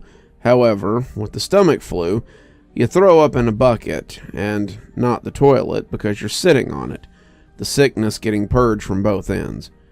That lasted about 10 days, but just before it passed, the sickness was granted an extension in the form of pink eye. My eyelids were so fused together by the dried mucus generated through the night that the first day I awoke with the infection, I thought I'd gone blind. When I started first grade, I had a kink in my neck from the 10 days of bed rest and 2 swollen, bloodshot eyes. Josh was in another group and didn't have my lunch, so in a cafeteria bursting with 200 kids, I still had a table to myself. I started keeping spare food in my backpack that I would take into the bathroom to eat after lunch, since my school meals were usually confiscated by older kids who knew I wouldn't stand up to them, since I had no one to stand up with me. This dynamic persisted even after my condition cleared up, since no one wanted to be friends with the kid who got bullied, lest they get bullied themselves. The only reason they stopped was due to the actions of a kid named Alex. Alex was in the 3rd grade and was bigger than most of the other kids in my grade. Around the 3rd week of school, he started sitting with me at lunch, and this put an immediate end to my food shortage. He was nice enough, but he seemed kind of slow. We never really talked at length, except for when I finally decided to ask why he had been sitting with me. Turned out he had a crush on Josh's sister, Veronica. Veronica was in the 4th grade and was probably the prettiest girl in school. Even as a 6-year-old who fully endorsed the notion that girls were icky, I still knew how pretty Veronica was. When she was in the 3rd grade, Josh told me that 2 boys had actually gotten into a fist fight, which had erupted after an argument concerning the significance of a message that she had written in their yearbooks. One of the boys eventually hit the other in the forehead with the corner of the yearbook, and the wound required stitches to close. While not one of those 2 boys, Alex wanted her to like him, and confessed that he knew Josh and I were best friends. I gathered that he was hoping I would pass along his good deed to Veronica, and that she would be so moved by his selflessness that she would take an interest in him. If I told her, he would continue to sit with me for as long as I needed him to. Because this was during the time when Josh mostly stayed at my house building the raft and navigating tributaries with me, I didn't have the chance to bring it up to Veronica because I simply didn't see her. I told Josh about it, and he made fun of Alex, but said that he would tell his sister since I wanted him to. I doubted that he did. Josh was annoyed that people seemed to be so taken with his sister.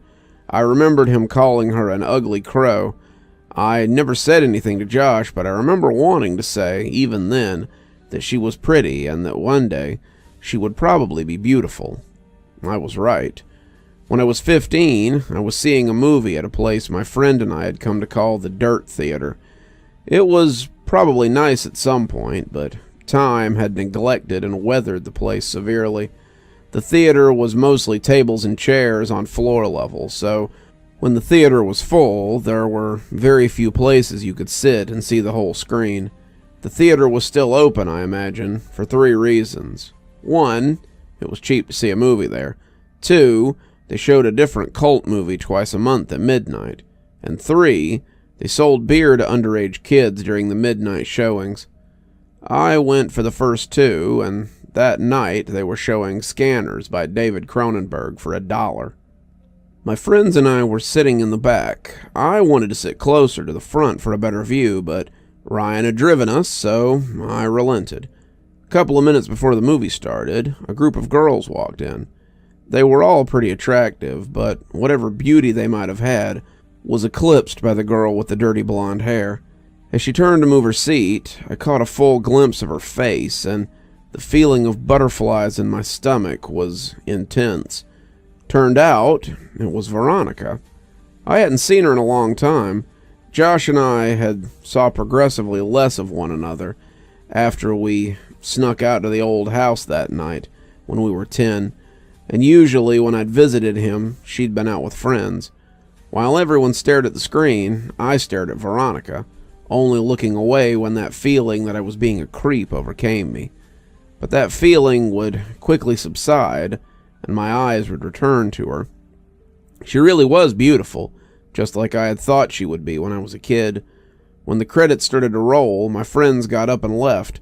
There was only one exit, and they didn't want to be trapped waiting for the crowd to clear. I lingered in hopes of catching Veronica's attention, and she and her friends walked by, so I took my chance. "Hey, Veronica." She turned towards me, looking a little startled. "Yes?" I got out of my seat and stepped into the light coming through the open door. "It's me, Josh's old friend from way back. How have you been?" "Oh my God, hey, it's been so long." She motioned to her friends and said she'd be out in a second. "Yeah, a few years at least. Not since the last time I stayed at Josh's. How is he, anyway?" "Oh, that's right. I remember all you guys' games. Do you still play Ninja Turtles with your friends?" She laughed a little, and I blushed. "No, I'm not a kid anymore. Me and my friends play X-Men now," I said, really hoping she'd laugh. She did. "You're cute. Do you come to see movies here every time?" I was still reeling from what she had said. Does she really think I'm cute? Did she just mean it to be funny? Does she think I'm attractive? I suddenly realized that she'd asked me a question, and my mind grasped at what it was. "Yeah," I said, much too loudly. "Yeah, I try to, anyway. What about you?" "I come every now and again. My boyfriend didn't like these movies, but we broke up, so I plan on coming out more often now." I was trying to be casual, but failing. "Oh, well, that's cool. Not that you guys broke up, I just meant that you'd be able to come out more often." She laughed again. I tried to recover. "So are you coming the week after next? Supposed to be showing Day of the Dead. It's really cool." "Yeah, I'll be there." She smiled, and I was about to suggest that maybe we could sit together when she quickly closed the space between us and hugged me. "It was really good to see you," she said, with her arms around me. I was trying to think of what to say when I realized the biggest problem was that I'd forgotten how to talk. Luckily, Ryan, who I could hear approaching from the hallway, came in and spoke to me. "Dude, you know the movie's over, right? Let's get out of..." Oh, okay." Veronica let go and said that she'd see me next time. She was played out of the room by the porno music that Ryan was making with his mouth. I was furious, but it dissipated as soon as I heard Veronica laugh in the lobby. Day of the Dead couldn't come soon enough. Ryan's family was going out of town, so he wouldn't be able to drive us, and none of my other friends had cars. A couple of days before the movie, I asked my mom if she could take me.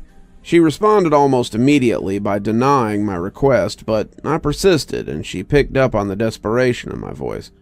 She asked why I wanted to go so badly, since I'd seen the movie before, and I hesitated before saying that I was hoping to see a girl there. She smiled and asked playfully if she knew the girl, and I reluctantly told her that it was Veronica. The smile dissipated from her face, and she coldly said no. I decided that I would call Veronica to see if she could pick me up. I had no idea if she still lived at home, but it was worth a try. Then I realized that Josh might answer. I hadn't talked to him in nearly 3 years, and if he answered, I obviously couldn't ask to talk to his sister. I felt guilty for calling to speak with Veronica and not Josh, but I dismissed that feeling pretty quickly. Josh hadn't called me in years either. I picked up the phone and dialed the number that was still embedded in my muscle memory from having dialed it so often all those years ago. It rang a couple of times before someone picked up. It wasn't Josh. I felt a mixture of both relief and disappointment. I realized in that second that I really missed Josh. I would call after this week and talk to him, but this was my only chance to see if Veronica could or would take me with her if I asked. The person told me that I had dialed the wrong number, though.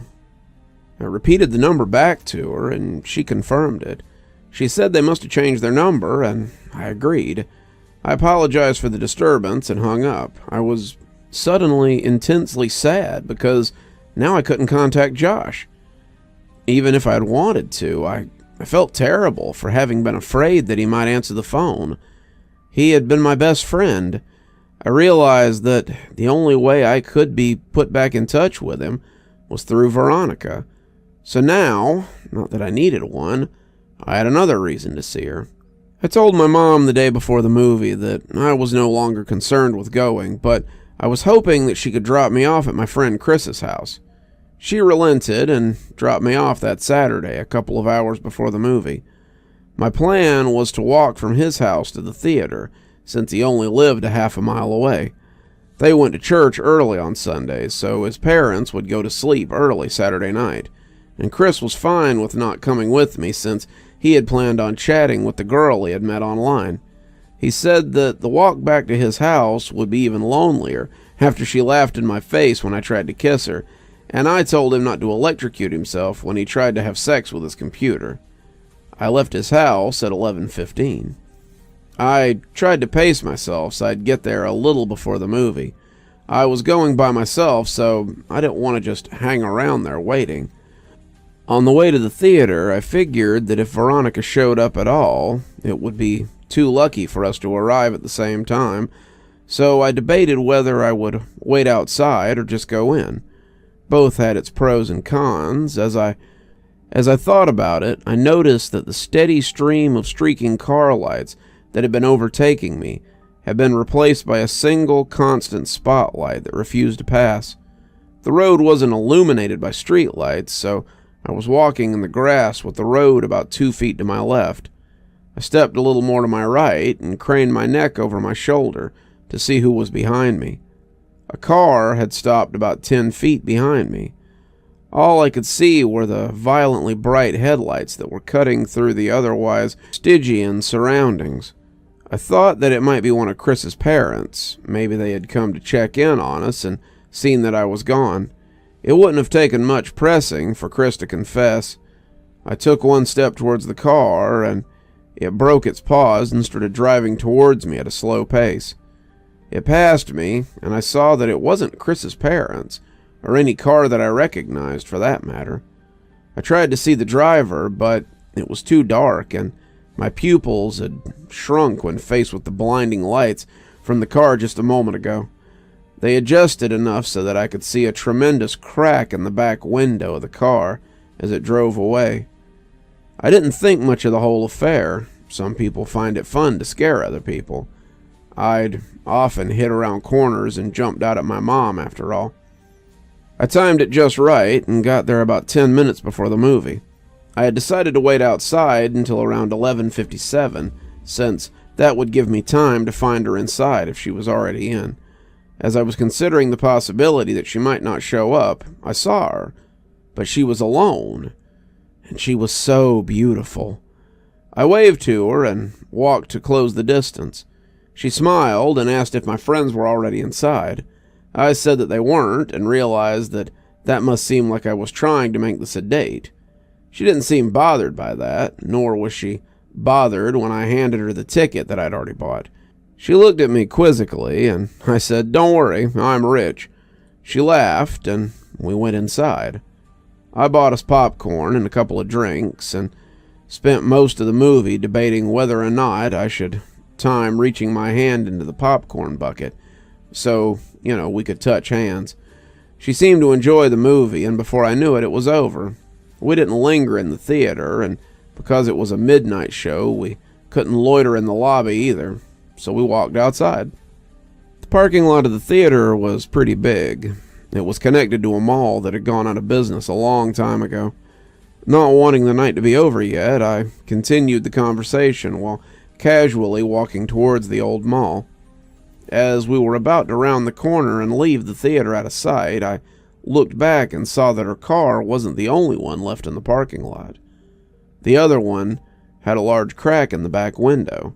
My uneasiness became understanding. That makes a lot of sense. The driver of the car works here, or must have figured I was on my way to the movie. Injecting a little real horror into the life of a horror fan seemed like an obvious move. We walked around the mall and talked about the movie. I told her that I thought Day of the Dead was better than Dawn of the Dead, but she refused to agree. I told her how I had called her old number and about my dilemma about who might answer the phone. She didn't find it as funny as I did now, but she took my phone and put her number into it. She commented that it might be the worst cell phone she'd ever seen. Her evaluation wasn't rescinded when I told her that I couldn't even receive pictures on it.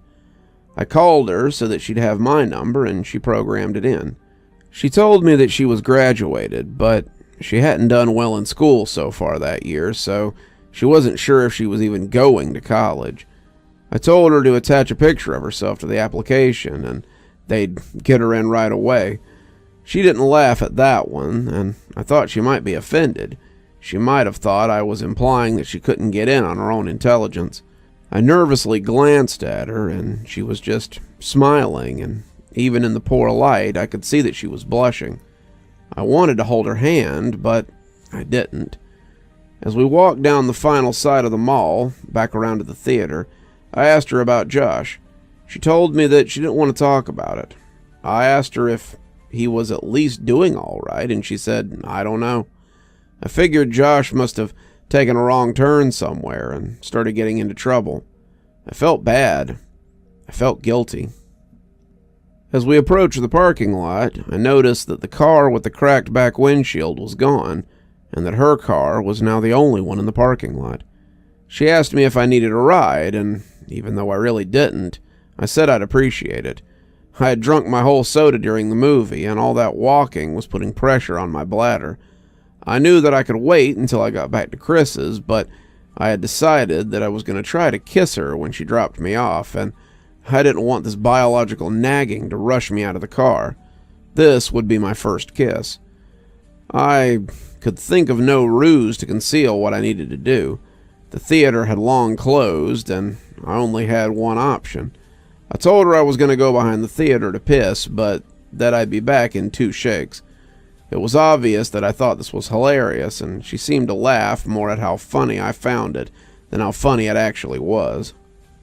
On the way towards the theater, I stopped and turned toward her. I asked her if Josh had ever told her about a kid named Alex, and that he had done something nice for me. She paused to think about it for a moment and said that he had. She asked why I had said anything about it, but I said it was nothing. Josh really was a good friend.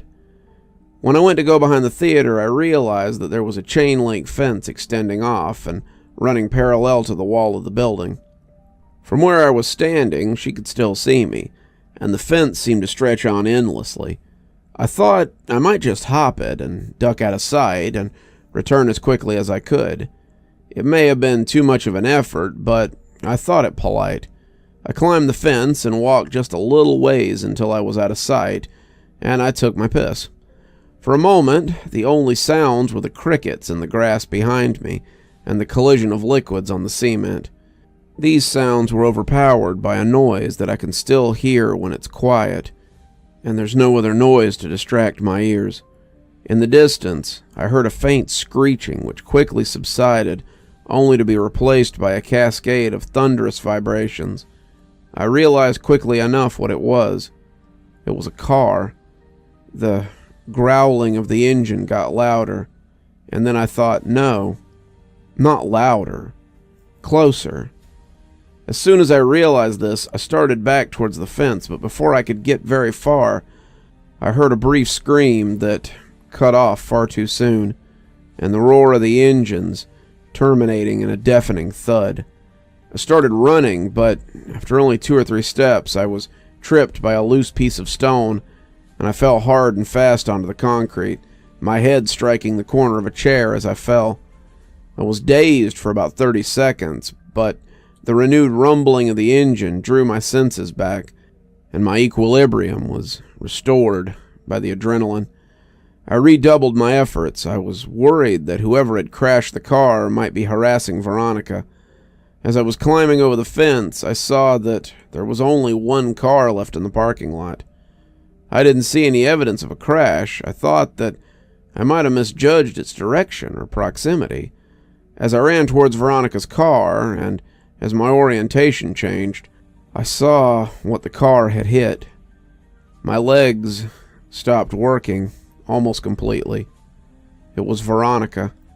Her car was sitting between us, and as I closed the distance and walked around it, she came into full view. Her body was twisted and crumpled like a discarded figure, meant to represent a catalog of things the human body cannot do. I could see the bone of her right shin cutting through her jeans. Her left arm was wrapped so hard around the back of her neck that her hand fell on her right breast. Her head was craned back and her mouth hung widely open towards the sky. God, there was so much blood. As I looked at her, I actually found it hard to discern whether she was lying on her back or her stomach, and this optical illusion made me feel sick. When you're confronted with something in the world that simply doesn't belong, your mind tries to convince itself that it's dreaming, and to that end, it provided me with the distracting sense of all things moving slowly, as though through sap. In that moment, I honestly felt that I would wake up any minute. But I didn't wake up. I fumbled with my phone to call for help, but I had no signal. I could see Veronica's phone sticking out of what I thought was her right pocket. I had no choice. Trembling, I reached for her phone, and as it slid out, she moved and gasped for air so viciously that it might have seemed as if she were trying to breathe in the whole world. This startled me so much that I staggered back and fell onto the asphalt, her phone still in my hands. She was trying to adjust her body to get it into a natural position, but with each spasm and jerk, I could hear the cracking and grinding of her bones. Without thinking, I scrambled over to her and put my face just over hers. "Veronica, don't move. Don't move, okay? Just stay still. Don't move. Please, just don't move." I kept saying it, but the words started to fall apart as the tears came streaming down my face. I opened her phone. It still worked. It was still on the screen where she had saved my number, and when I saw that, I felt my heart break a little. I dialed 911 and waited with her, telling her that she'd be okay, and feeling guilty for lying to her every minute that I said it. When the sound of sirens tore through the air, she seemed to become more alert. She'd remained conscious since I found her, but now more of the light was coming back into her eyes. Her brain was still protecting her from the pain, though it looked as if it was finally allowing her to become more aware that something was terribly wrong. Her eyes rolled over to mine and her lips moved. She was struggling, but I heard her. Picture. My picture. He took it." I didn't understand what she meant, so I said the only thing I could. "I'm so sorry, Veronica." I rode with her in the ambulance, where she finally lost consciousness. I waited in the room they had reserved for her. I still had her phone, so I put it with her purse and called my mom from the hospital. It was about 4 a.m. I told her that I was fine, but that Veronica was not. She cursed at me, and she said that she'd be right there. But I told her I wasn't leaving, not until Veronica was out of surgery. She said she'd come anyway. My mom and I didn't talk much. I told her I was sorry for lying, and she said that we'd talk about it later. I think that had we talked more in that room, if I had just told her about boxes or the night with the raft, if she had just told me more about what she knew, I think that things would have changed. but we just sat there in silence. She told me that she loved me, and that I could call her whenever I wanted her to come get me. As my mom was leaving, Veronica's parents rushed in. Her dad and my mom exchanged a few words that appeared to be quite serious, while Veronica's mom talked to the person at the desk. Her mother was a nurse, but didn't work at that hospital. I'm sure that she had tried to get Veronica transferred, but her condition was prohibitive. While we waited, the police came in and talked to each of us. I told them what had happened. They made some notes, and then they left. She came out of surgery, and 90% of her body was covered in a thick white cast. Her right arm was free, but the rest of her was bound like a cocoon. She was still under, but I remember how I felt when I had my cast before kindergarten. I asked the nurse for a marker, but I couldn't think of anything to write. I slept in a chair in the corner and went home the next day. I came back every afternoon for several days. At some point, they had moved another patient into her room and set up a screen around Veronica's bed to act as a partition. She didn't seem to be feeling better, but she had more moments of lucidity. But even during those periods, she didn't really talk. Her jaw had been broken by the car, so the doctors had wired it shut. I sat with her for a while, but there was nothing much I could say. I got up and walked over to her and kissed her on the forehead, and she whispered through her clenched teeth, "Josh." This surprised me a little, but I looked at her and said, "Has he not come to see you?" "No." I found myself really irritated. Even if Josh had been getting into trouble, he could have come and seen his sister, I thought. I was about to express this when she said, "No, Josh, he ran away. I should have told you." I felt my blood turn to ice. When? When did that happen? When he was 13. Did he leave a note or something? On his pillow. She started crying, and I followed her, but I think now we were crying for different reasons that even I didn't realize. At this point, there were a lot of things I didn't remember about my childhood. There were a lot of connections I hadn't yet made. I told her I had to go, but that she could text me anytime. I got a text from her the next day, telling me not to come back. I asked why, and she said that she didn't want me to see her like that again. I agreed begrudgingly. We texted each other every day, though I kept this from my mom because I knew that she didn't like me talking to Veronica. Usually her texts were fairly short, and mostly only in response to more lengthy texts that I would send her. I tried calling her once. I was sure that she was screening her calls, but I hoped that I could hear her voice. She picked up but didn't say anything. I could hear how labored her breathing was. About a week after she told me not to come and see her anymore, she sent me a text that read, "I love you." I was filled with so many different emotions, but I responded by expressing the most prevalent one, "I love you too." She said that she wanted to be with me, and that she couldn't wait until she could see me again. She told me that she had been released from the hospital and was convalescing at home. These exchanges carried on for several weeks, but every time I asked to come see her, she would just say, "soon." I kept insisting, and the following week she said that she thought she might be able to make it to the next midnight movie. I couldn't believe it, but she insisted that she would try. I got a text from her that afternoon saying, "See you tonight."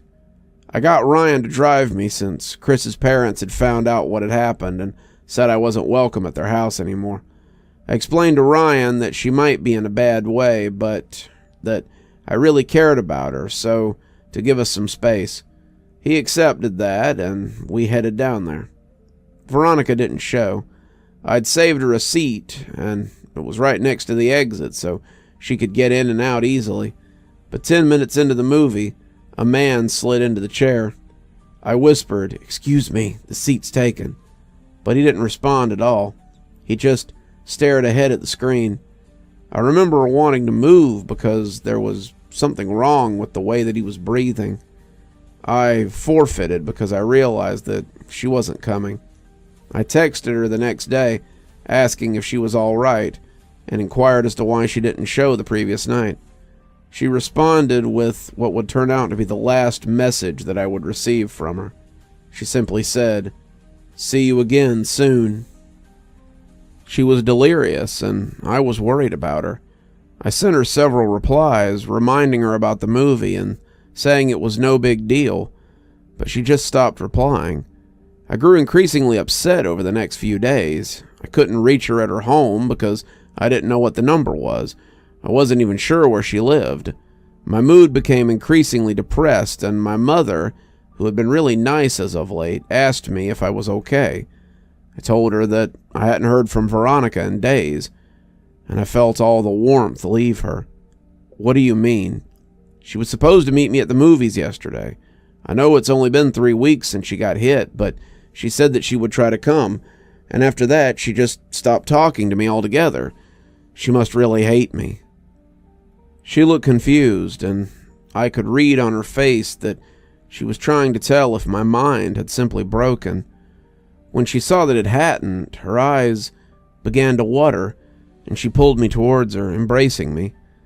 She was beginning to sob, but it seemed too intense to be a reaction to my problem, and I had no reason to think that she particularly cared for Veronica.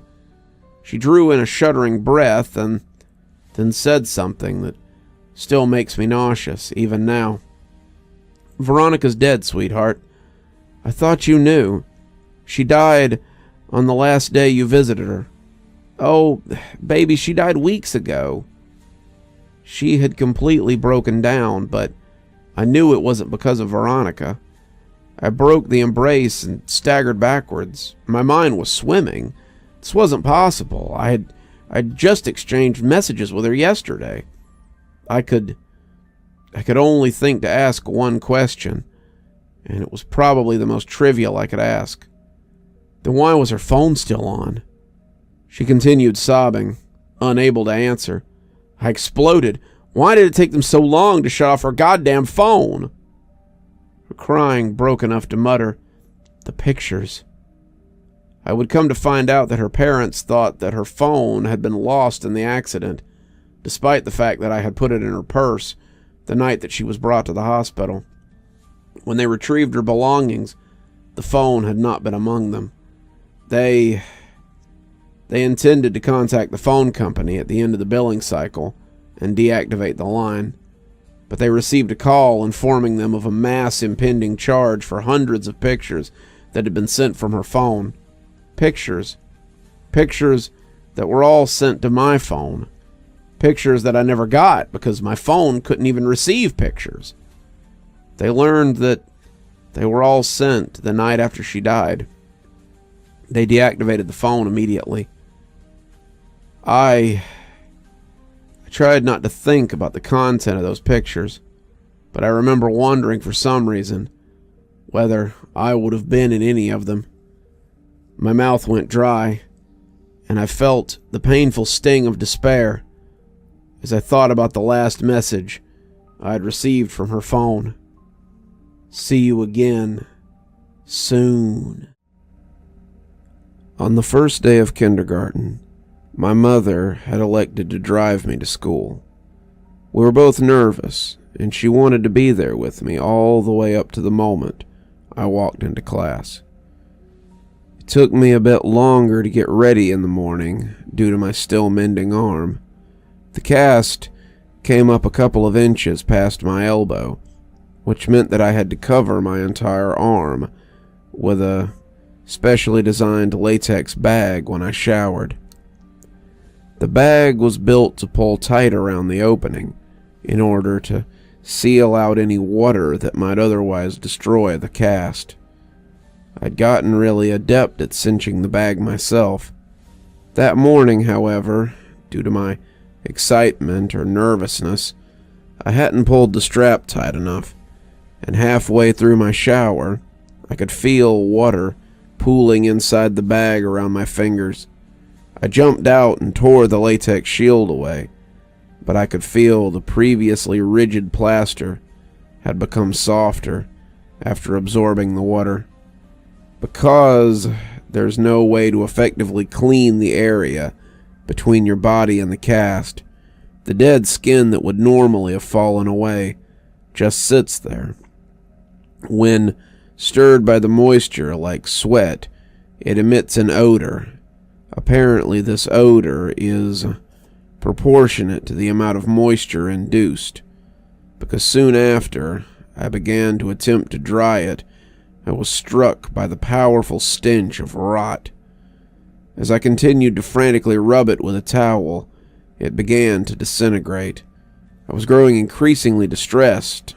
I had put as much effort as a child could into my first day of school. I had sat with my mom, picking out clothes the night before. I had spent a great deal of time picking up my backpack. I had become exceedingly excited to show everyone my lunchbox that had the Ninja Turtles on it. I'd fallen into my mom's habit of calling these children that I hadn't even met yet friends. But as the condition of my cast worsened, I became deeply upset at the thought that surely I wouldn't be able to apply that label to anyone by the time this day was over. Defeated, I showed my mom. It took 30 minutes to get most of the moisture out, while working to preserve the rest of the cast.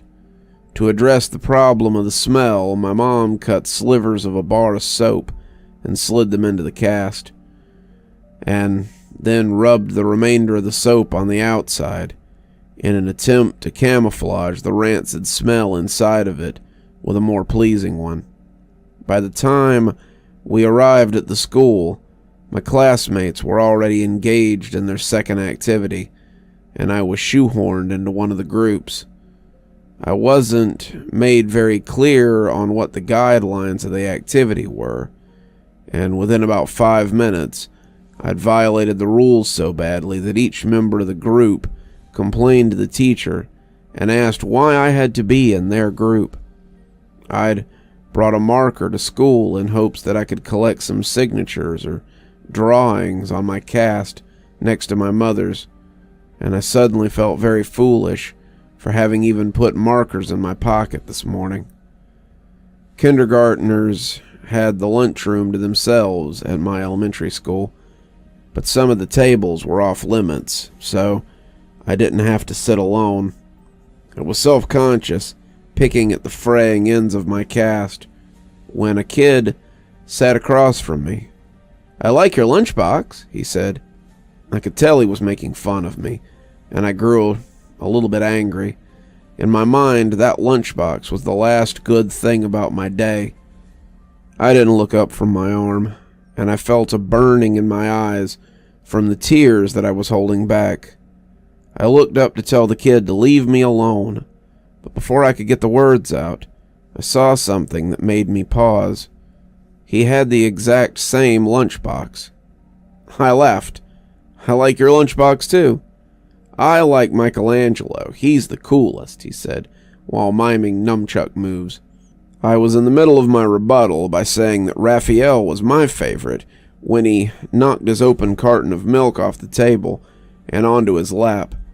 I tried hard to stifle a laugh since I didn't know him at all, but the struggling look on my face must have struck him as funny, 'cause he started laughing too. Suddenly, I didn't feel so bad about my cast, and thought that this person would hardly notice now anyway. Just then, I tried my luck. "Hey, do you want to sign my cast?" As I pulled out the markers, he asked how I had broke it. I told him that I'd fallen out of the tallest tree in my neighborhood, and he seemed pretty impressed. I watched him laboriously draw his name, and when he was done, I asked what it said. He told me it said Josh. Josh and I had lunch together every day, and whenever we could, we partnered up for projects. I helped him with his handwriting, and he took the blame when I wrote fart on the wall in permanent marker. I would come to know other kids, but I think I knew even then that Josh was my only real friend. Moving a friendship outside of school when you're only 5 is actually more difficult than you might remember. The day we launched our balloons, we had such a good time that I asked if Josh wanted to come to my house the next day to play. He said he did, and that he'd bring some of his toys. I said that we could also go exploring and maybe swim in the lake. When I got home, I asked my mom, and she said that'd be fine. My enthusiasm was boundless until I realized that I had no way of contacting Josh to tell him. I spent the whole weekend worrying that our friendship would be dissolved by Monday. When I saw him after the weekend, I was relieved to find that he had run into the same obstacle and thought it was funny. Later that week, we both remembered to write down our phone numbers, and we exchanged them at school. My mom spoke with Josh's dad, and it was decided that my mom would pick up Josh and myself from school on Friday. We alternated this basic structure nearly every weekend. The fact that we lived so close made things much easier on our parents, who seemed to work constantly. When my mom and I moved across the city at the end of first grade, I was sure that our friendship would be at an end. As we drove away from the house that I'd lived in my whole life, I felt sadness that I knew wasn't about the house. I was saying goodbye to my friend forever. But Josh and I, to my delight, stayed close. Despite the fact that we spent the majority of our time apart and only saw one another on the weekends, we remained remarkably similar as we grew up. Our personalities coalesced, our sense of humor compensated each other, and we found that we had started liking new things independently. We even sounded enough alike that when I stayed with Josh, he would sometimes call my mom pretending to be me. His success rate was impressive. My mom would sometimes joke that the only way she could tell us apart sometimes was our hair. He had straight, dirty blonde hair like his sister, while I had curly, dark brown hair like my mom. One would think that the thing that most likely drove two young friends apart would be outside of our control. However, I think the catalyst of our gradual disengagement was my insistence that we sneak out to my old house to look for boxes.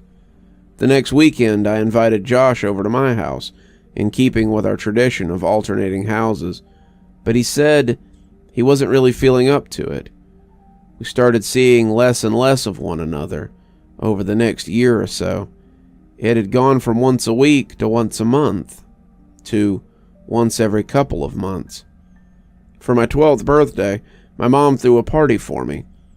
I hadn't made that many friends since we'd moved, so it wasn't a surprise party, since my mom had no idea who to invite.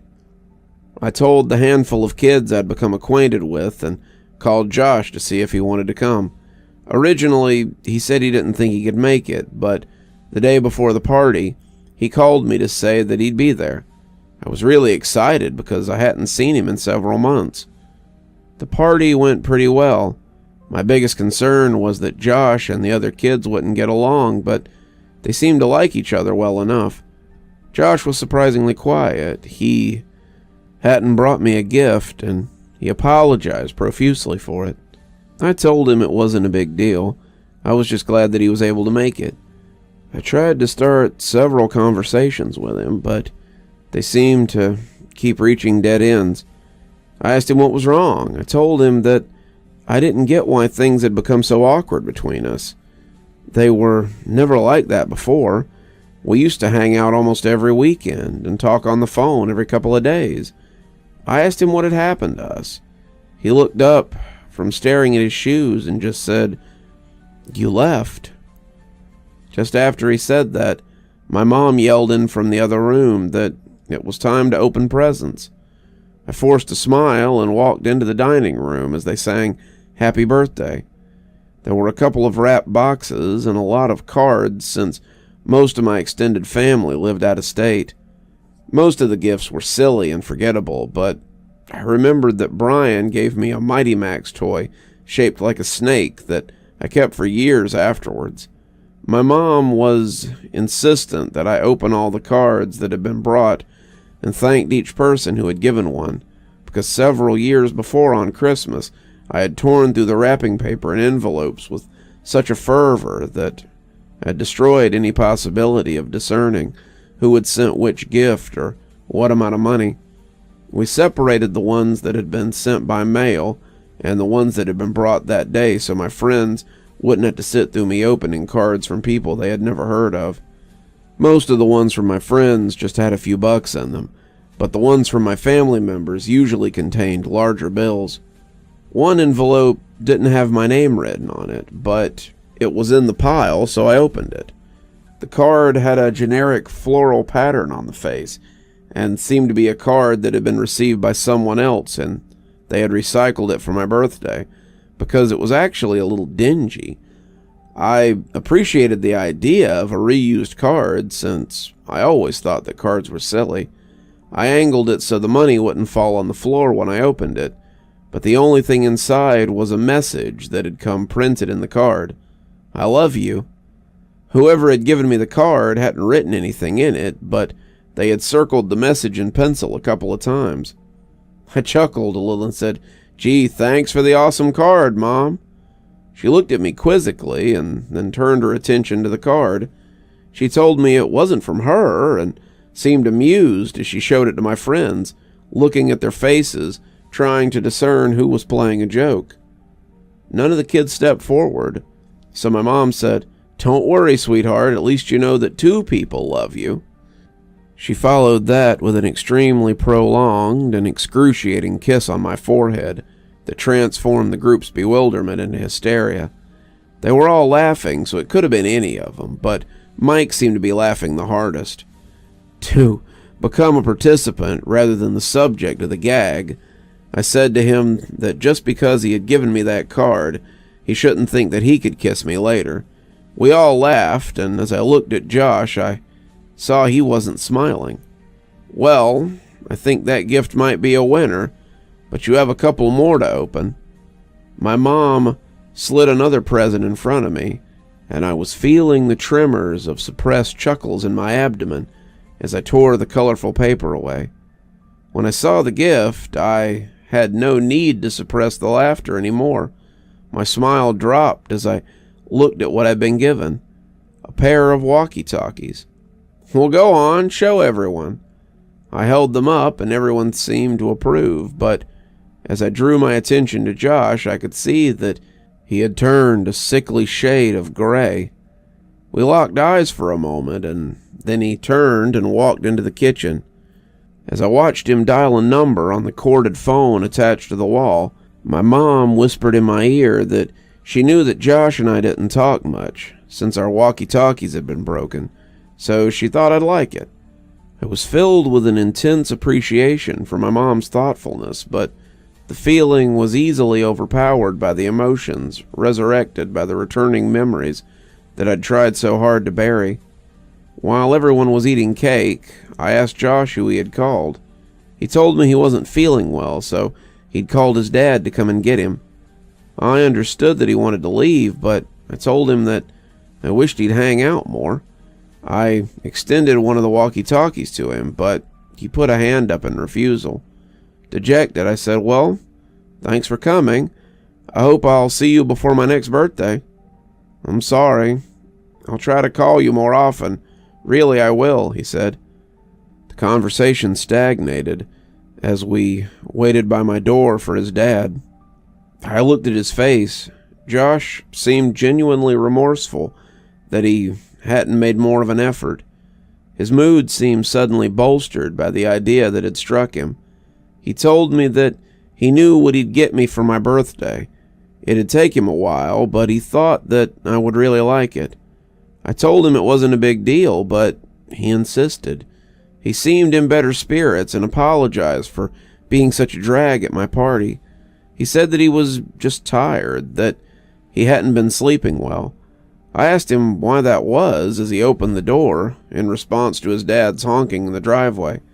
He turned back towards me and waved goodbye as he answered my question. "I think I've just been sleepwalking." That was the last time I saw my friend. A couple of months later, he was gone. Over the past several weeks, the relationship between my mother and I has grown increasingly strained due to my attempts to learn details of my childhood. It's often the case that one cannot know the breaking point of a thing until that thing fractures. And after the last conversation with my mother, I imagine that we will spend the rest of our lives attempting to repair what had taken a lifetime to build. She'd put so much energy into keeping me safe, physically and mentally, but I think that the walls meant to insulate me from harm were often protecting her emotional stability too. As the truth came pouring out the last time we spoke, I could hear a trembling in her voice that I think was a reverberation of the collapse of her world. I don't imagine my mother and I will talk very much anymore, and while there's still some things I don't understand, I think I know enough. After Joshua disappeared, his parents had done all they could to find him. From the very first day, the police had suggested that they contact the parents of all of Josh's friends to see if he was with them. They did this, of course, but no one had seen him or had any idea where he might be. The police had been unable to turn over any new information about Josh's whereabouts, despite the fact that they had received several anonymous phone calls from a woman urging them to compare this case with the stalking cases that had opened up about 6 years before. If Josh's mother's grip on the world loosened when her son vanished, it broke when Veronica died. She had seen many people die at the hospital, but there's no amount of desensitization that can fortify a person against the death of their own child. She would visit Veronica twice a day, since she was recuperating at a different hospital, once before her shift and once after. On the day Veronica died, her mother was late leaving work, and by the time she arrived at her daughter's hospital, Veronica was already dead. This was too much for her, and over the next couple of weeks, she became increasingly more unstable.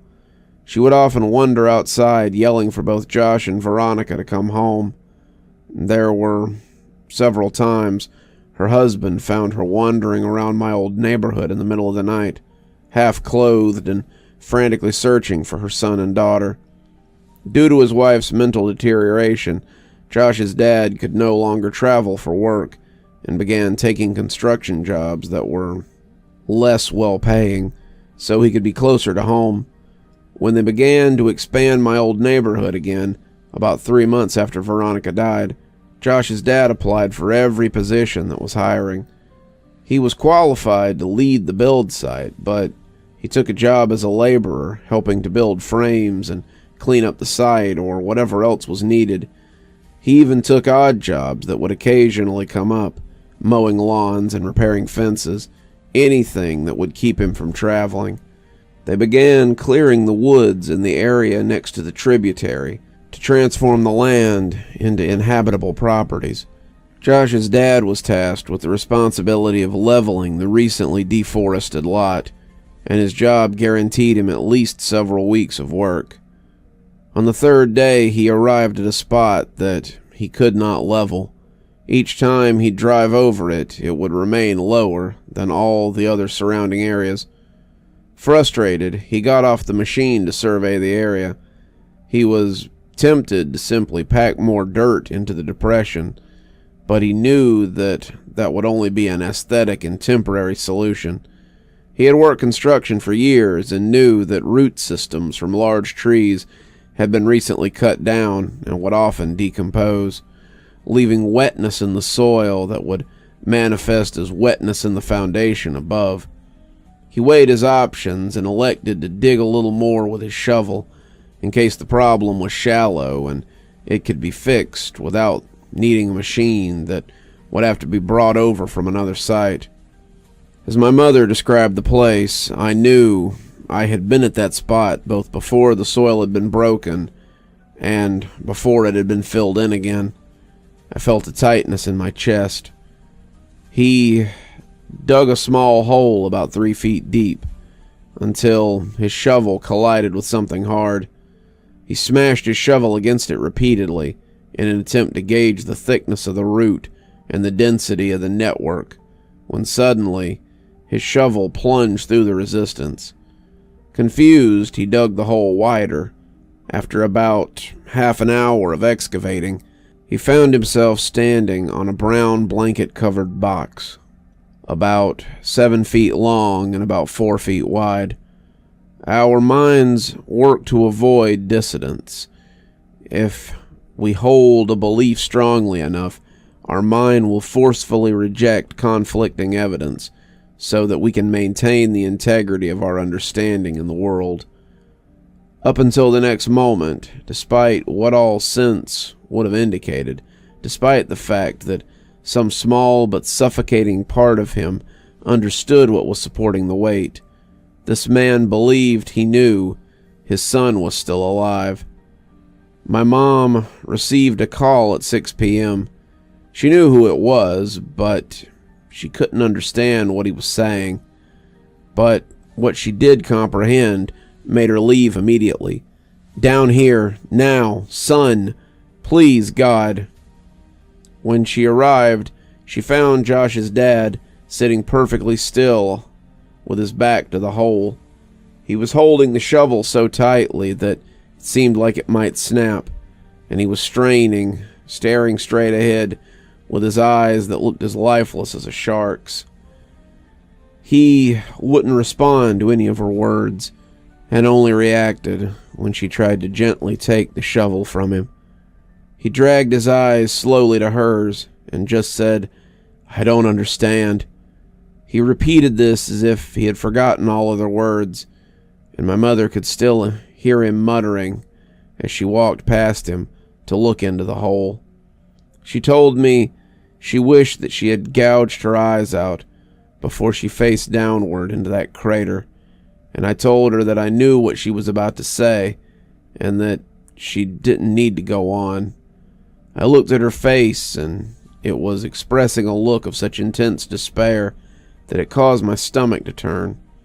I realized that she had known this for almost 10 years and was hoping that she'd never have to tell me. As a result, she never came up with a proper arrangement of words to describe what she had seen. And as I sit here, I'm met with the same difficulty of articulation. Josh was dead. His face was sunken in and contorted in such a way that it was as if the misery and hopelessness of all the world had been transferred to his. The assaulting smell of decay rose from the crypt, and my mother had to cover her nose and mouth to keep from vomiting. His skin was cracked, almost crocodilian, and the stream of blood that had flowed through those lines had dried on his face after pooling and staining the wood around his head. His eyes lay half-lidded, facing straight up.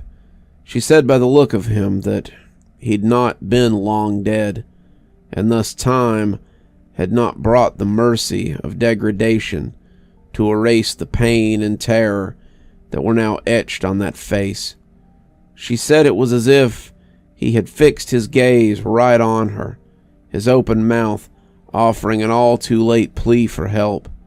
The rest of his body, however, wasn't visible. Someone else was covering it. He was large and lay face down on top of Josh. And as my mother's mind stretched itself to take in what her eyes were attempting to tell her, she became aware of the significance of the way in which he laid. He was holding Josh. His legs lay frozen by death, but entangled like vines in some lush tropical forest. One arm rested under Josh's neck, only to wrap around his body so that they might lay closer still. As the sun passed through the trees, its light became reflective by something pinned to Josh's shirt. My mother stooped to one knee and raised the collar of her shirt over her nose so that she might block out the smell. When she saw what had caught the sun, Her legs abandoned her, and she nearly fell into the tomb. It was a picture. It was a picture of me as a child. She staggered backwards, gasping and trembling and colliding with Josh's father, who still sat facing away from the hole. She understood why he had called her, but she could not bring herself to tell him what she had kept from everyone for all those years. Josh's family never knew about the night that I had woken up in the woods.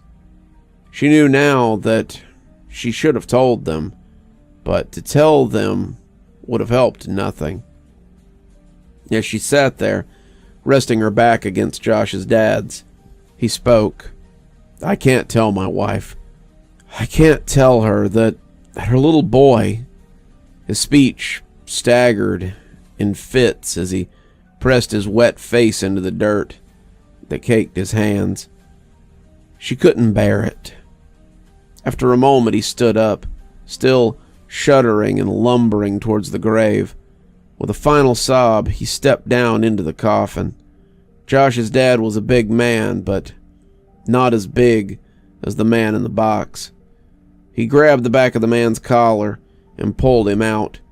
It was as if he intended to throw the man out of the grave in a singular motion. But the collar ripped, and the body fell back down on top of his son. You bastard! He grabbed the man by the shoulder and heaved him back until he was off of Josh, and sat awkwardly upright against the wall of the grave. He looked at the man and staggered back a step. Oh my God. Oh God, no. No, no, please God, no. In a struggling but powerful movement, he lifted and pushed the corpse completely out of the ground, and they both heard the sound of glass rolling against the wood. It was a bottle. He handed it to my mother. It was ether. Oh, Josh, my boy, my baby boy, why is there so much blood? What did he do to you? As my mother looked at the man, who now lay facing upwards, she realized that she was facing the person who had haunted our lives for over a decade. She had imagined him so many times, always evil, always terrifying. And the cries of Josh's father seemed to confirm her worst fears. But as she stared at his face, she thought that this didn't look like who she imagined. This was just a man. As she looked at his frozen expression, it actually looked serene. The corners of his lips were turned up only slightly. She saw that he was smiling, not the expected smile of a maniac from a film or a horror story, not the smile of a demon or the smile of a fiend. This was the smile of contentment or satisfaction. It was a smile of bliss. It was a smile of love. As she looked down from his face, she saw a tremendous wound on his neck from where the skin had been ripped out. She was at first relieved when she realized that the blood had not been Josh's. Perhaps he had suffered less, but this comfort was short-lived as she realized how wrong she was. She brought a hand up to her mouth and whispered, almost as if she was afraid to remind the world of what had happened. They were alive. Josh must have bitten the man's neck in an attempt to get free, and although the man had died, Josh couldn't move him. I began to cry when I thought of how long he might have laid there. She looked through the man's pocket for some kind of identification, but she only found a piece of paper. On it was a drawing of a man holding hands with a small boy, and next to the boy were my initials. I'd like to think that she was remembering that part of the story inaccurately, but I'll never know for sure. As Josh's father carried his son out of the grave, my mom slid the piece of paper into her pocket. He kept muttering that his son's hair had been dyed. She saw that it had. It was now dark brown, and she noticed that he was dressed oddly. His clothes were all far too small. After Josh's dad delicately laid his boy on the soft dirt, he began gently pressing his hands against his son's pants to feel his pockets. He heard a crinkle. Carefully, he retrieved a folded piece of paper from Josh's pocket. He looked at it, but was vexed. Absently, he handed it to my mother, but she didn't recognize it either. I asked her what it was. She told me it was a map, and I felt my heart shatter. He was finishing the map. That must have been his idea for my birthday present. I found myself strangely hoping that he hadn't been taken while exploring, as if that would have somehow mattered. She heard Josh's father grunt and looked to see him pushing the man's body back into the ground. As he walked back toward the machine that he had used to find the spot, he put his hands on a canister of gasoline and paused with his back towards my mother. "You should go." "I'm so sorry. It's not your fault. I did this." You can't think like that. There was nothing," he interjected flatly, almost with no emotion at all.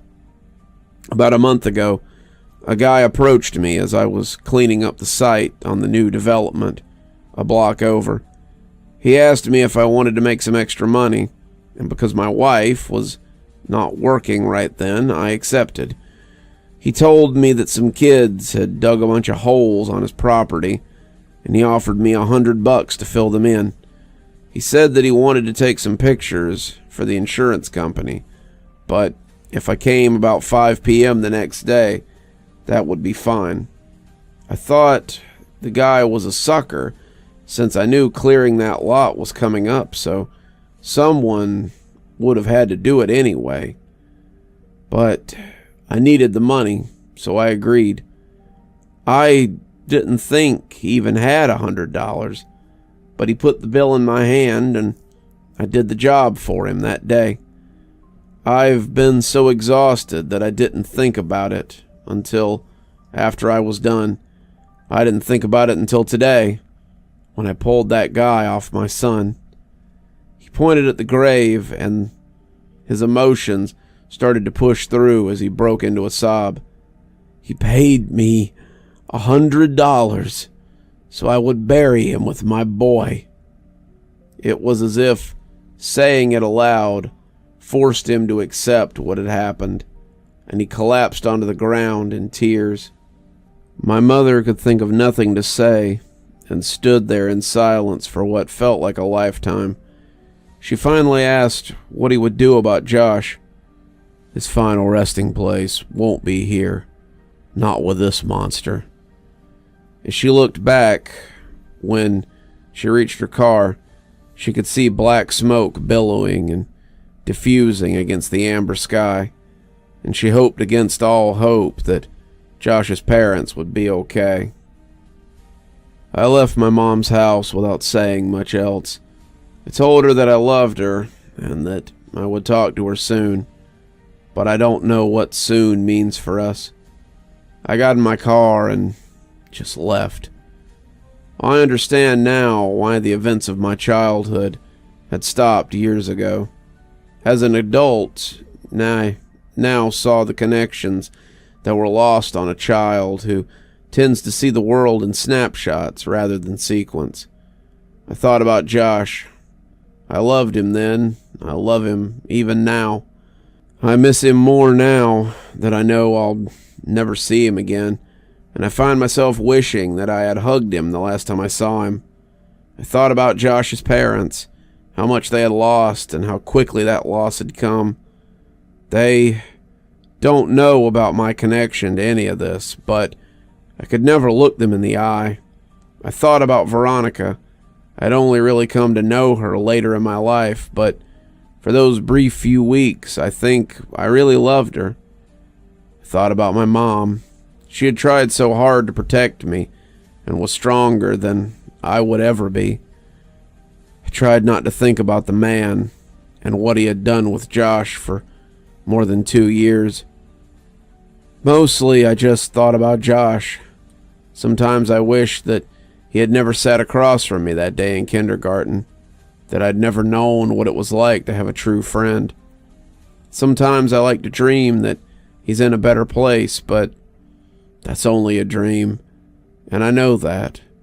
The world is a cruel place, made crueler still by man. There will be no justice for my friend, no final confrontation, no vengeance. It had been over for almost a decade, for everyone but me. I miss you, Josh. I'm sorry you chose me, but I'll always cherish my memories of you. We were explorers. We were adventurers. We were friends.